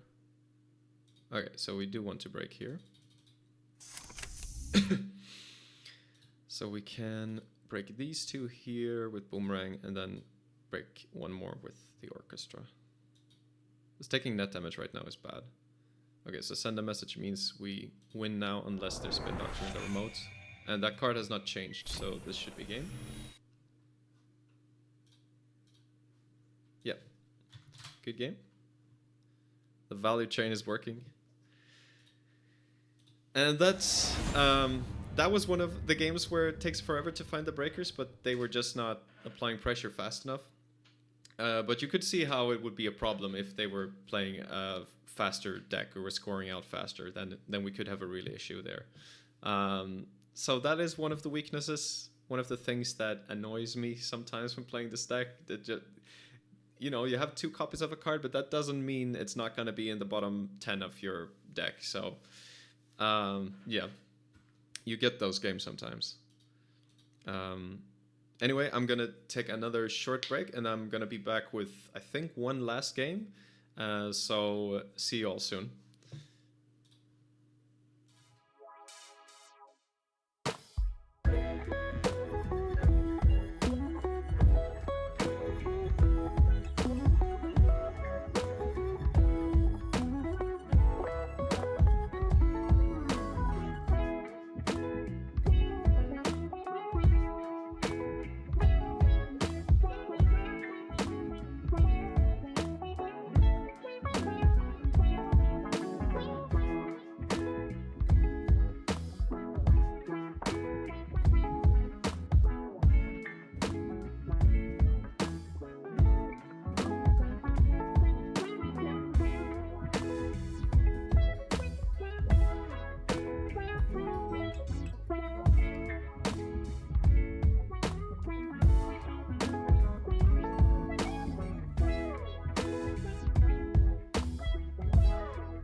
Alright, welcome back everybody.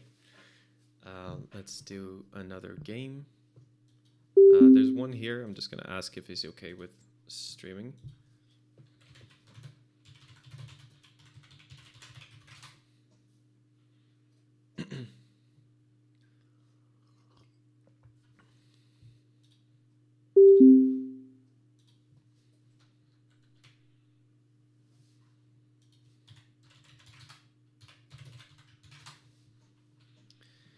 Alright, Ag Infusion. Let me pull up chat. Yeah, this hand looks okay, I guess. We got a little bit of Econ, Steel Skin. Sure, can keep this.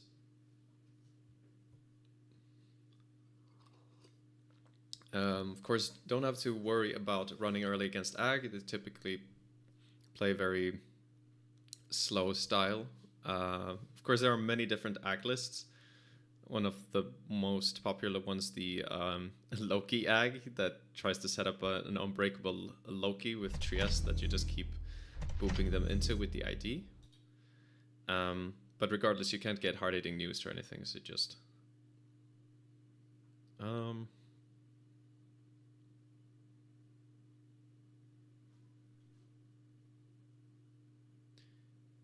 Yeah, it's a lot of Jinteki on JNet. So we can, and in general, I guess. So we can draw, we can laundry HQ.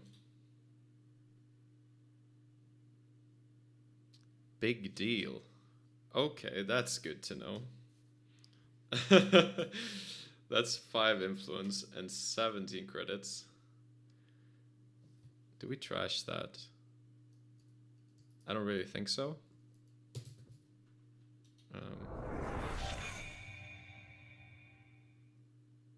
They are very far from being able to use that, so.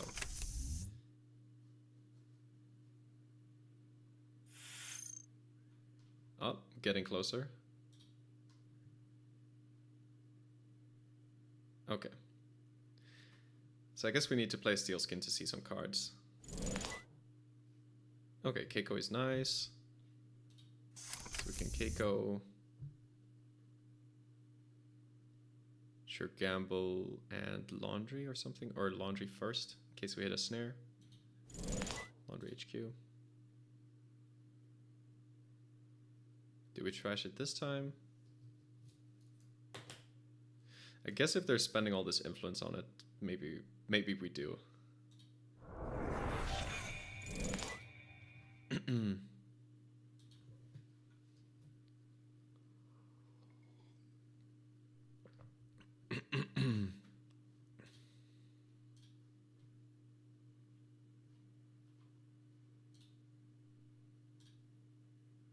But yeah, I wonder if how worried we should even be about the big deal.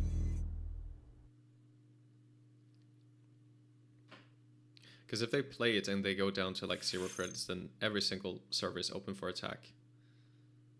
You have the ID to boop Stargate and stuff, but trashing an ice every turn just to stop that is not very sustainable.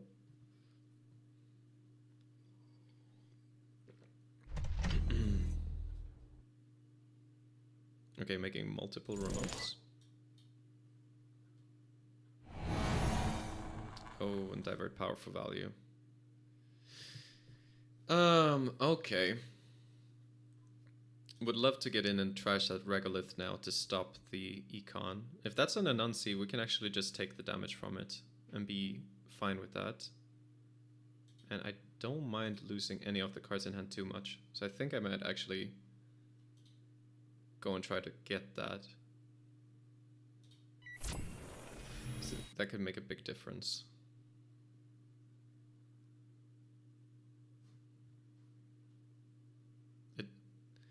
If it is just an ice that damages and doesn't end the run, then... Oh, right, there's a Nancy, of course. But, I mean, still. We were okay with hitting a Nancy.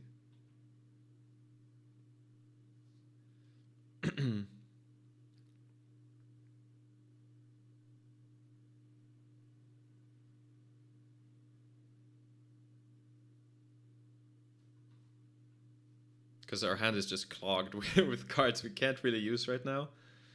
Do we pay to draw? No, it's kind of expensive. And we might draw from the Steel Skin. Which we do.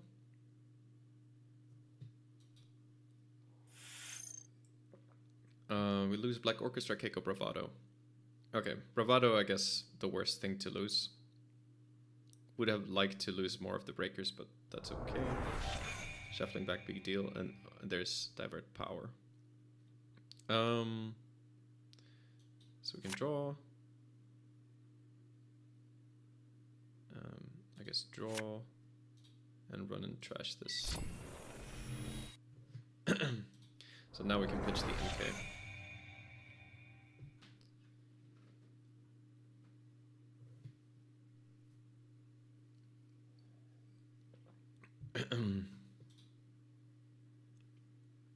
Yeah, this is the reverse of the problem in the previous games. Drawing like all of the breakers and consoles before you draw the rest of your economy, like Fermenter, Paladin, Amy.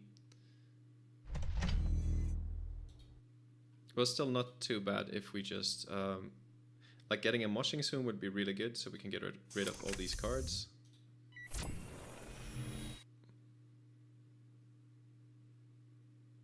Obokata. no reason not to steal it, I guess. I want to get those cards into the bin anyway. I mean, it could be punitive ag? No, not if you're paying 5 influence for big deal, right?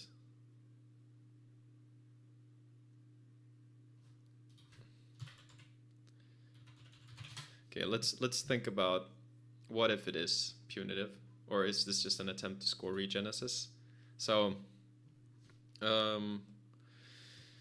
punitive costs 3 to play. That's 5. You have to boost it by, as it stands, you have to boost it by 3. So that's 6 credits. So it would be 7 credits.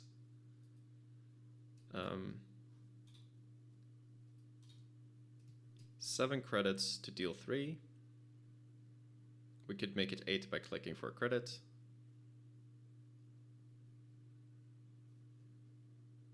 Right, so 3, and then you boost it by 4.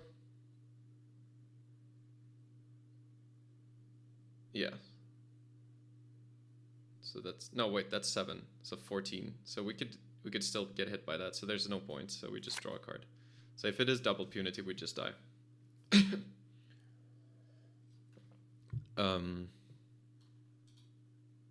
Which maybe means we should not have stolen it. But given the cards we've seen, it doesn't look like that list at all. I don't feel like you would play big deal in that.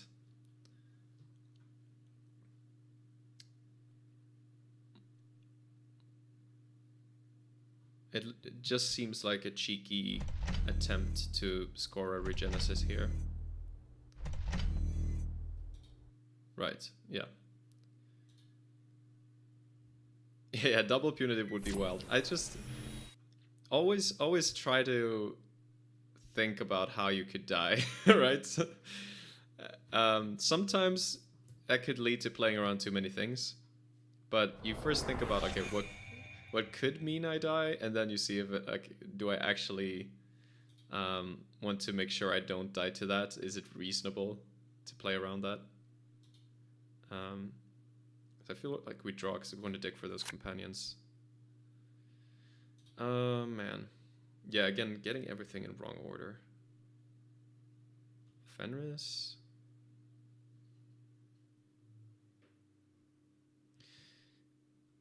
Yeah, Fenris is probably too early. Can install Hippo, take a credit, pitch an MK, something like that.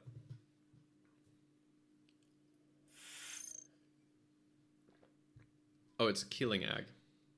Okay, so I guess I have to pitch one more.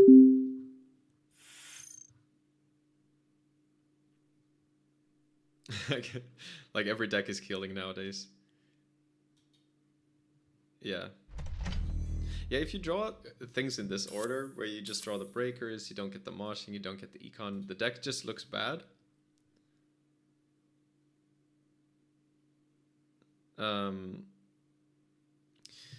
Okay, so breaking Anansi is too expensive.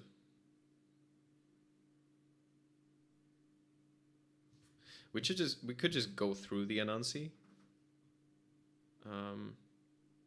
I kind of wanted to Hippo it, but if we don't go through the Anansi, we lose these cards anyway. And we have a Steel Skin to get some of the cards back.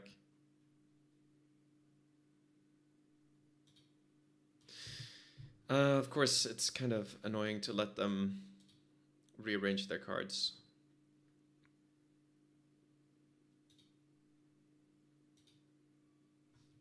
But I guess that's fine.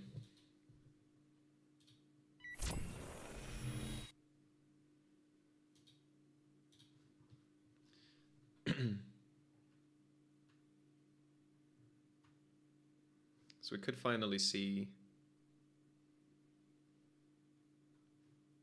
It would be really bad, I guess, if this is Biovault. No, that's still okay. Oh, that was unfortunate. They hit the Steel Skin with the 1 net damage so that we draw the new cards before. before we take the 3 net. And that means that we... But we kept 2 new cards, Mushing and Fermenter. Okay. So we can draw again, and install a Fermenter. Okay, yeah, so we have all the breakers, we just need cash now. But the the companions are hiding at the bottom of the deck again.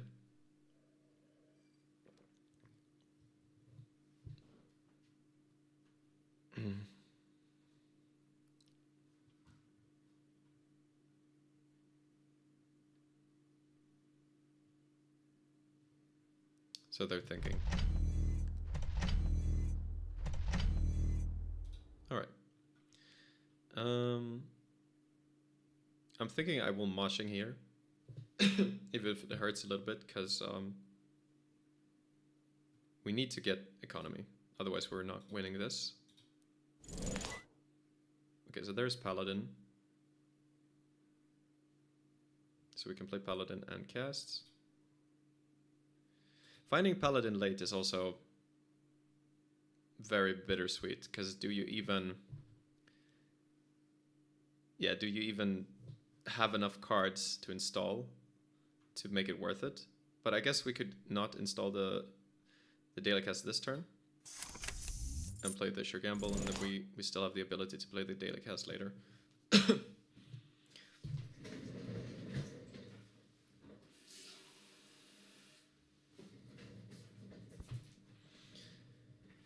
All right.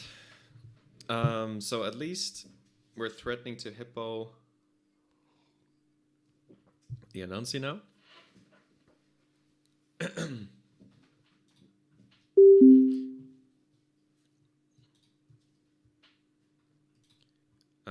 But we're already hurt by the fact that we got set up this late. So we already lost the Fenris, so we can't do the infinite recycling of events. And that is a big problem.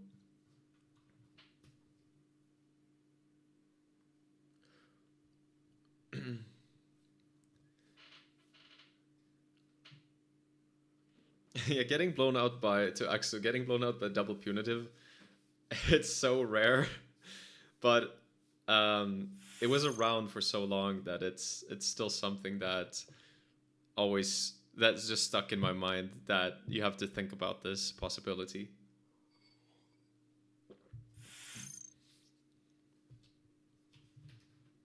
Okay, we got Killing again.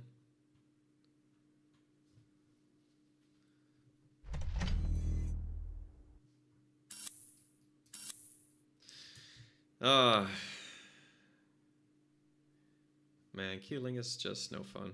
Okay, so we can get the Killing. We can pop the Fermenter, run, trash this, and also trash the Killing.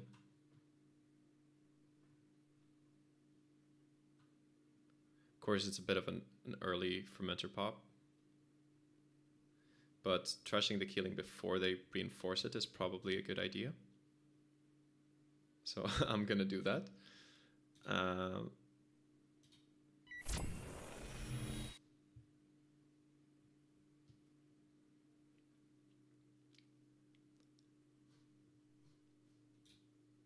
Yeah, so we install the MK. Get a Keiko trigger. So we can hippo this. Trash this one. And I guess still save the cast for a Poema trigger. There we have the Mamie a bit late. Take a credit and flip. So what do we have left? 1 Sure Gamble, 1 Laundry, 2 Bravado. I guess that's it in terms of events for Mamie. So probably not worth installing it now. I guess I'll check the list again in case I'm forgetting something, but I think that's correct. Yeah, so Yes, exactly. Because we already used all the steel skins. Okay, so we have the Bravado. An oboe being scored, that's fine.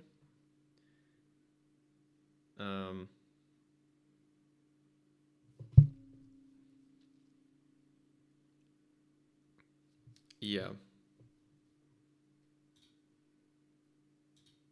I think the way we win now is stargating and mad dashing.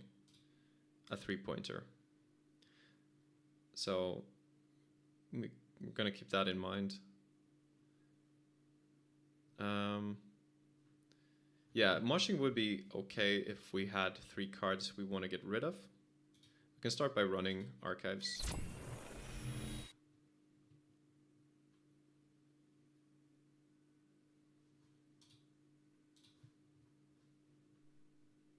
He's thinking or something?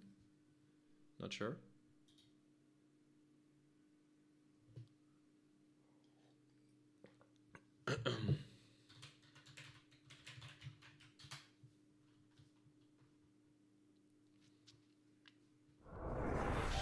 Okay, there we go.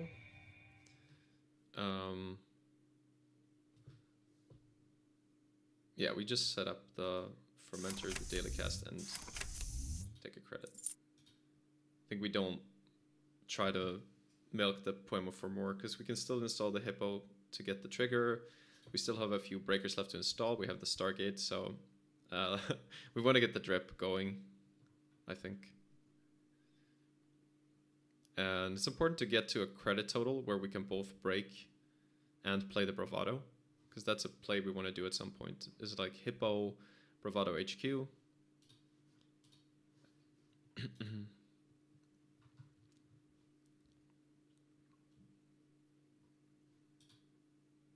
Two killings are gone, so maybe we can stop worrying about that for now. I'm wondering if server 4 is a spin doctor, because then we... Oh, it is, actually, just as I say that. Because that's going to be a problem once we start stargating. But they might just pop this preemptively to shuffle back the killings. But actually, they did it after mandatory draw. So if they were really looking for the killings, they could have just popped it beforehand. I was playing Hansei to pitch agendas, I think. Okay, and icing as well. We're okay with taking the turn slow for a moment here. Here we can just install the Hippo and click for credits, I think. To get up to that credit count where we can comfortably Bravado.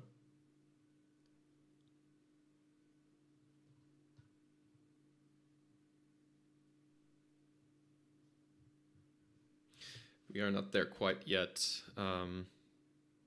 Especially because there can be cards like Black Orchestra.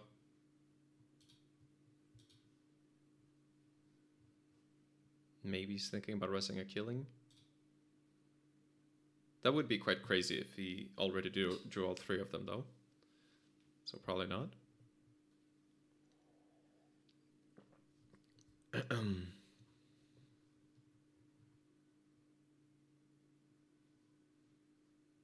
Okay, not sure what he's thinking.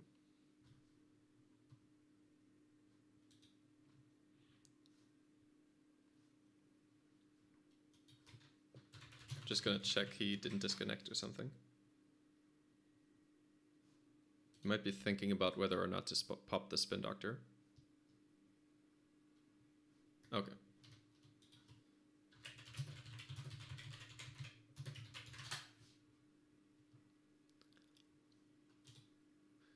Again, because you might want to shuffle back the killings. Maybe you want to shuffle back eyes.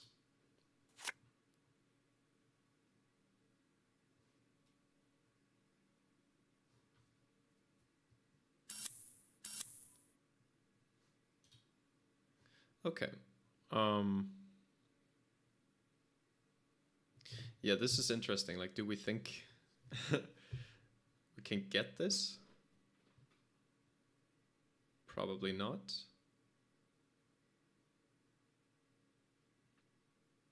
So I could pop the fermenter, but that is a bit early. Or I could just relax for a turn, allow this score, and then go for it next turn, pop the fermenter for a lot more.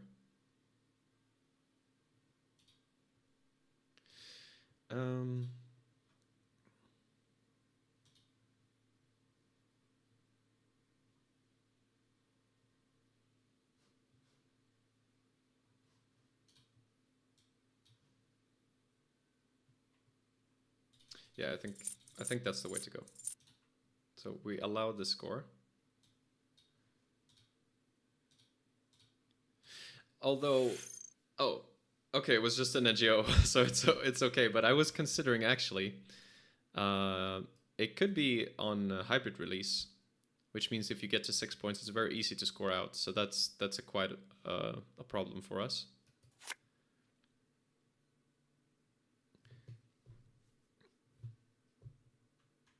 Okay, he's drawing. So I'm wondering if he wants to pitch stuff with Spin Doctor.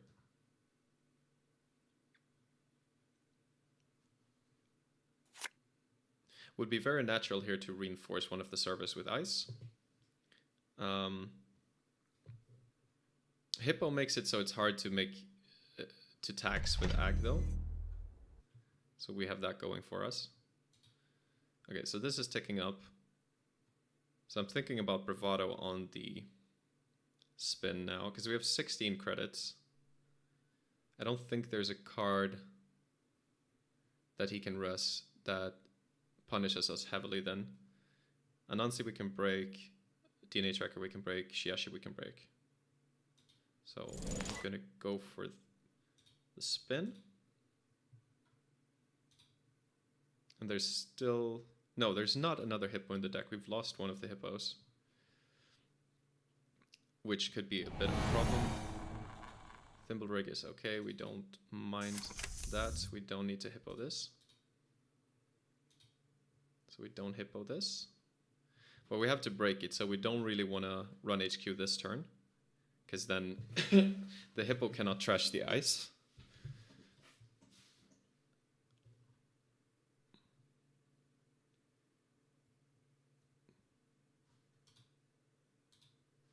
Okay, we're breaching here.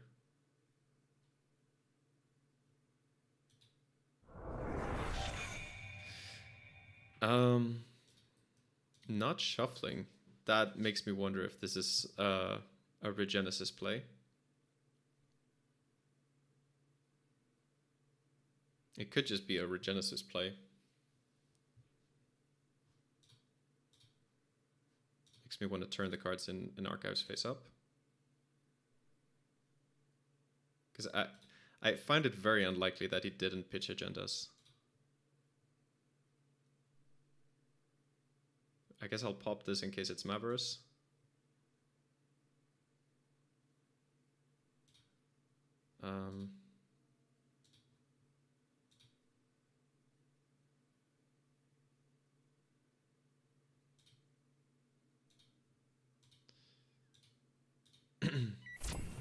If there's Oboe, I can go back with a Mad Dash, I figure.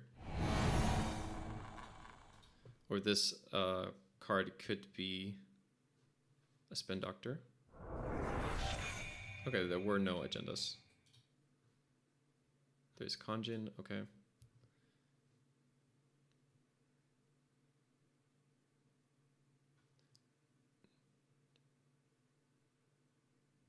All right, I guess I'll just take a credit.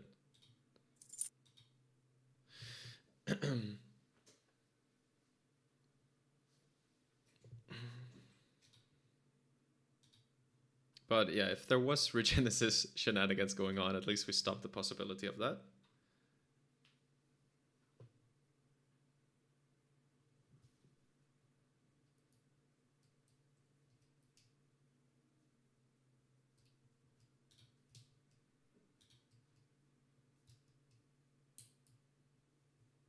Yeah, actually that might be the case. You would want to pop in that situation.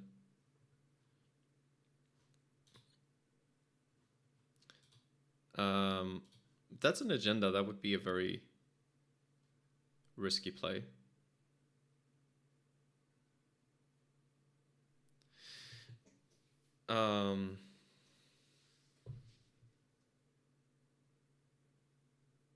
Of course, there's still the possibility of... I mean, we could...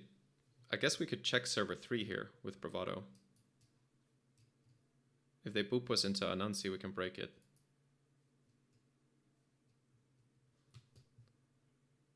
Sure, gamble first, maybe.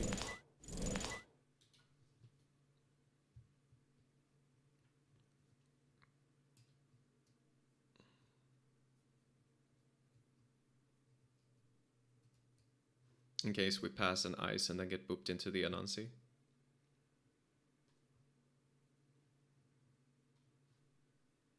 Maybe not necessary.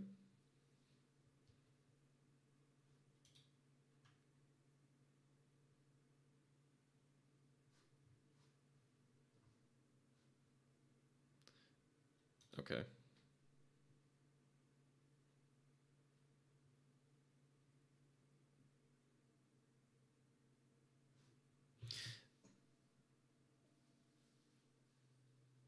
Yeah, I'm not sure what he's going for here.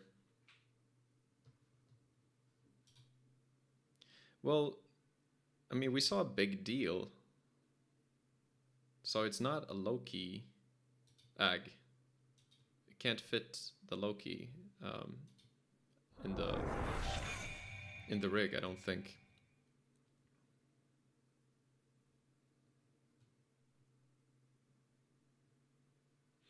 All right. Do we go in and trash the Anansi?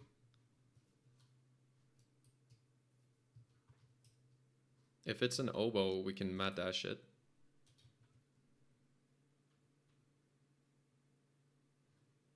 I don't know if there's Erdicas and stuff in this deck.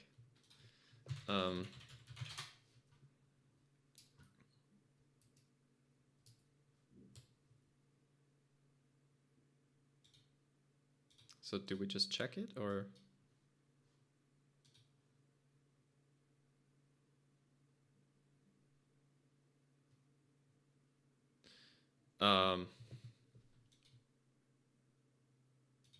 There's only one hippo left as well.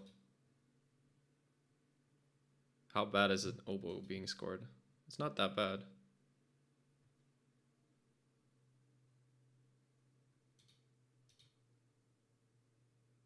All right, let's try HQ.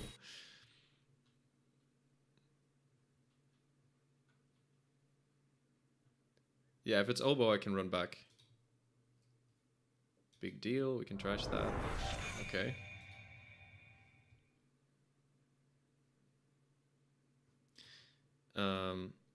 Yeah, I just don't like that we will spend our last hippo here. But maybe we have to. Actually, now I can't run back if it's oboe, so I did this in the wrong order.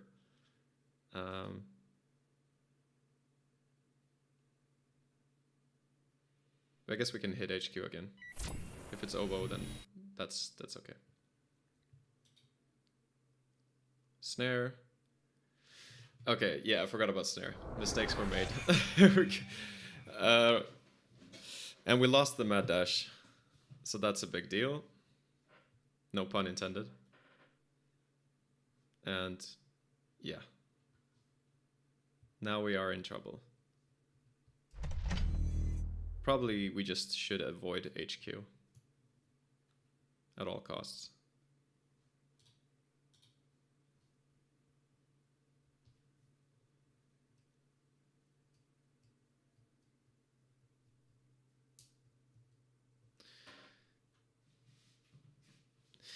Yeah, that was bad.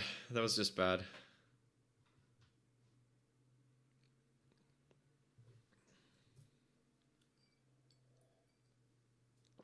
With this few cards left and an important mad dash in hand, I cannot recommend my play. Although I guess the mad dash shouldn't land if they're careful, because they can always use ag to stop it.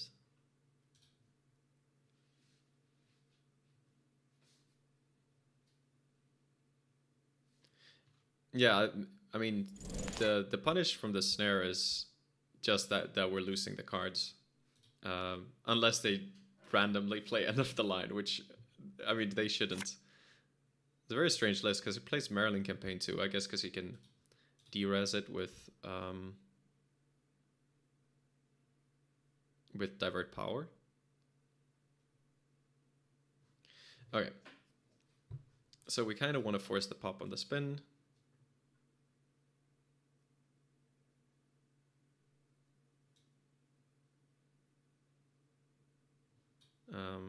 I guess we don't need to start by clearing a tag. We can start by going here.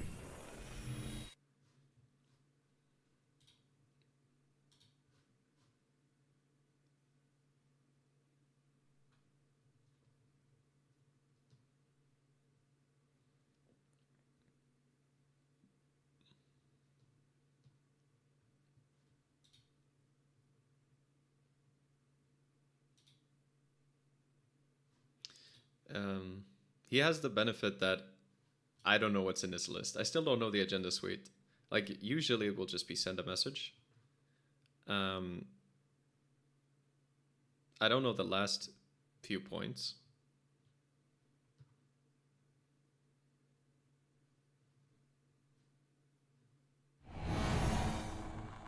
Anemone. Okay, we're getting we're getting grinded on. This is very sad. I mean, still, I guess we still need to hit a snare, but it's getting to the point where we can't steal oboe, so we need to steal all the sender messages. Okay, and there's shuffles back, big deal.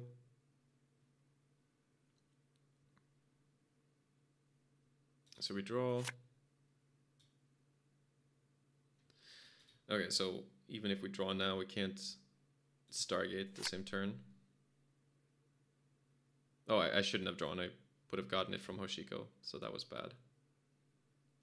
But I guess let's just clear tag. Try to steal agendas next turn with Stargate.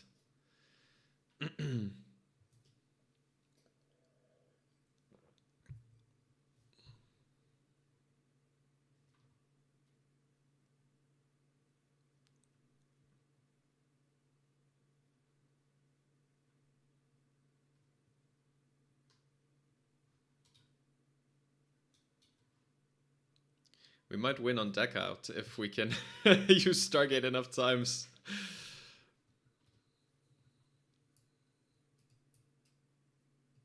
Yeah, that snare was really bad. And the fact that we don't have Fenris means that if we install the Stargate, we can't steal Opus anymore. But I think without the Stargate, we're not doing very well. So I'm gonna go for that.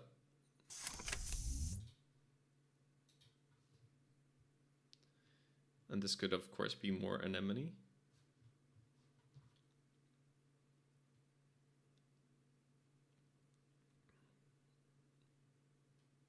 Or ID trigger. Anemone, Maryland compared Rashida. Okay, so definitely getting rid of the Anemone.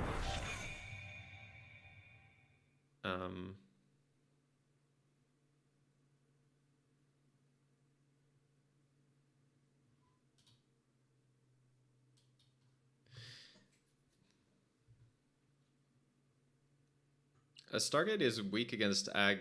I mean, not really. I mean, they have to trash and ice every turn. If they have a very well reinforced R&D, then yes, that can be the case. Because I checked this card. It's a Biovault. Might want to get rid of it. Or it's just Urtica and we we lose the game.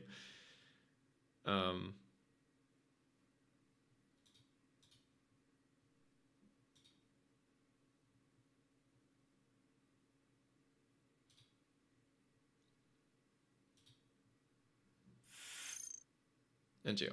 Okay, that makes sense. So we just take a credit. So they're gonna draw Maryland.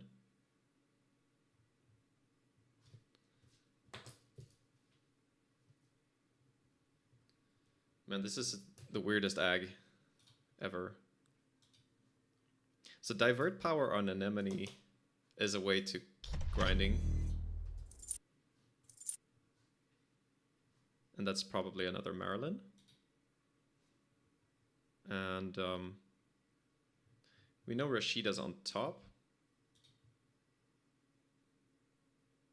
We can run and trash the Rashida before we Stargate.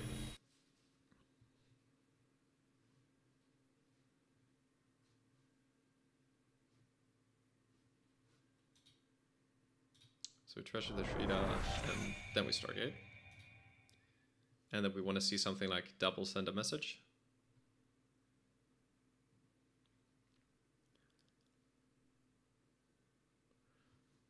He's at the point now where Big Deal actually is possible to play.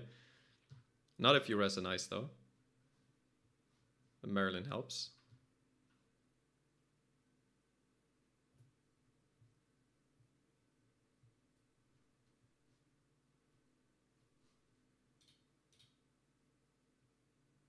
Oh, there.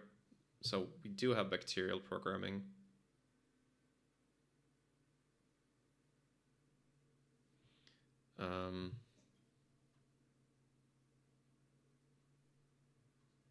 So how bad would it be to if we steal this? He can look at the top 7.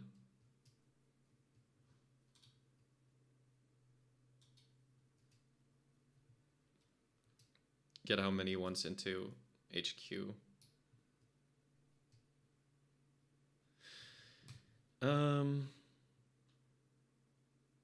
So there's one spin doctor left.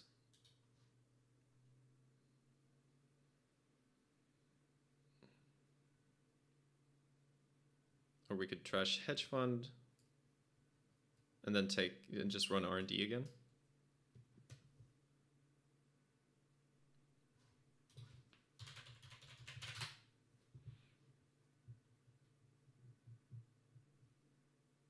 Then he's at 10 cards.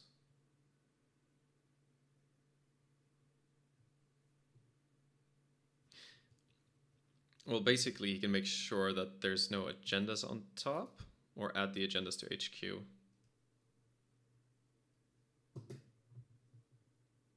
So I feel like we just trashed the bacterial.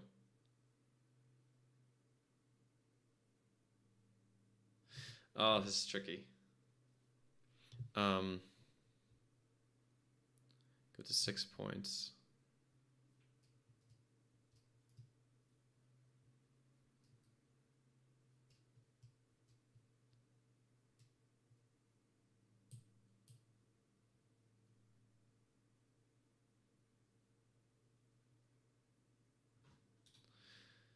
How many ice are gone? 1, 2, 3.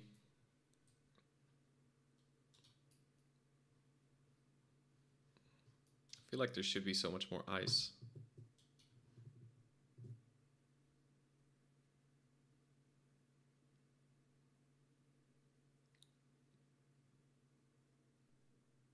Okay, let's just trash it and not do anything else.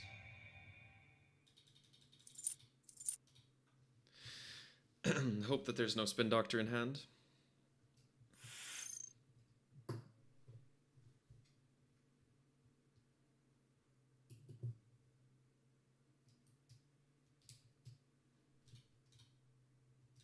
Well, so Jai, he can rearrange, but he could also add spin doctor to...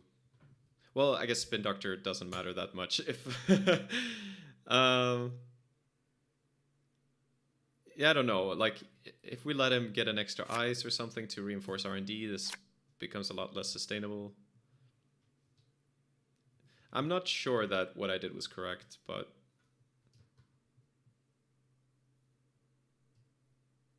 He's drawing extra.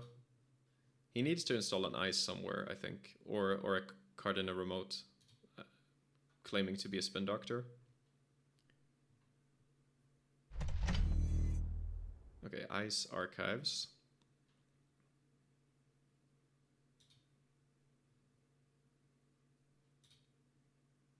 Okay, so now just Stargate, right? Need to see another bacterial. And here he might boop us into Anansi. Yeah, he does. So I believe here we hippo this. Check out. So we can flip back.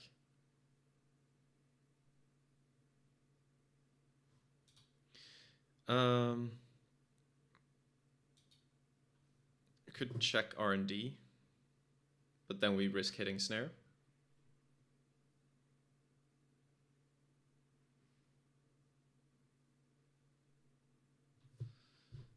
Yeah, mill out is a win condition.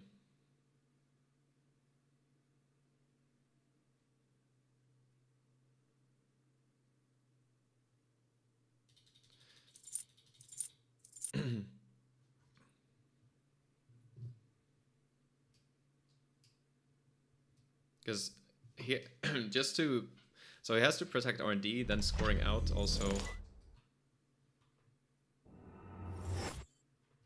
Oh. Okay, that was the idea. I was not thinking about that. All right, yeah, well played by him. That was just me. I was thinking about Regenis before in the game and this just forgot about it. That's an important point, I guess.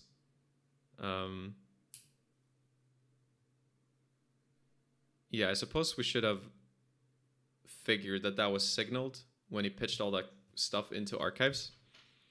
Yeah, it's just hard to think and stream at the same time. But that was a cool game. He did get his big deal win, and now we know why it was in there. I guess you can. Well, I guess you can do it in several ways. Yeah, you can get to 4 points if you get a Regenesis score, but also if you, yeah, being able to score the Regenesis. You can score 3-pointers with it. You can also just score Regenesis after you have an oboe in archives. Yeah, we should have. I mean, we should have known because we saw that oboe just put into archives for seemingly no reason early on. Yeah. Anyway, cool game. Not very accurate play by me there at the end, but I believe that's gonna be the end of this stream.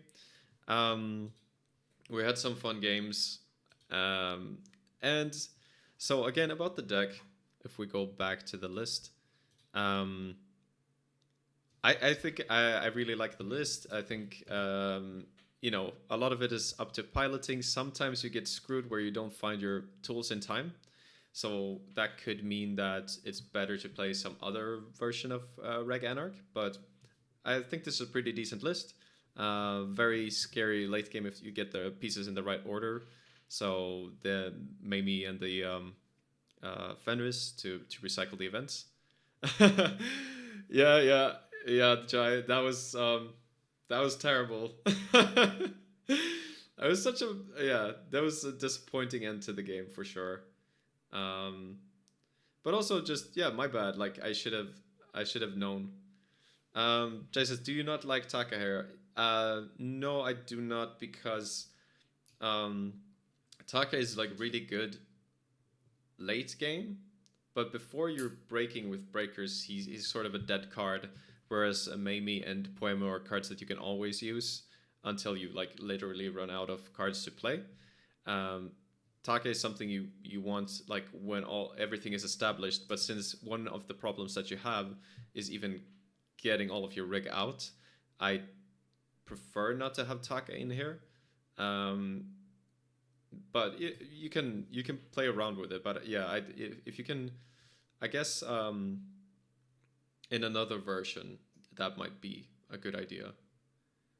But yeah, since this one struggles so much with or sometimes struggles with setup time, you don't want Taka because it just adds another dead draw, and you get more value from Mamie and Fenris and recycling events. Well, not more value, just I mean, if you're using Taka, he's dripping for 1, but A lot of what you're trying to do as Anarch is avoiding paying a lot for breaking by using Hippo and stuff like that. So I don't know. He is good if you have all your stuff rolling, but before then, not really. Anyway, it's gonna be it for the stream. Thanks for watching. Let me know what you thought, if you have any ideas. And yeah, give a like if you liked it. Subscribe if you made it this far. All that standard YouTuber bullshit. If you feel like it. But yeah, that's I will be back next week, I think, and probably then I'm gonna be playing the Corp that I was playing for Nats and talking about that. It didn't do as well because yeah, some of the games it didn't have time. We didn't have time to finish the games. But it's a cool deck, very similar to what I played at Worlds in UK Nats last year. And I might have a guest on, actually, so stay tuned for that. Yeah, special guest, maybe. So see you all next week, hopefully. And yeah, thanks for watching. Bye-bye.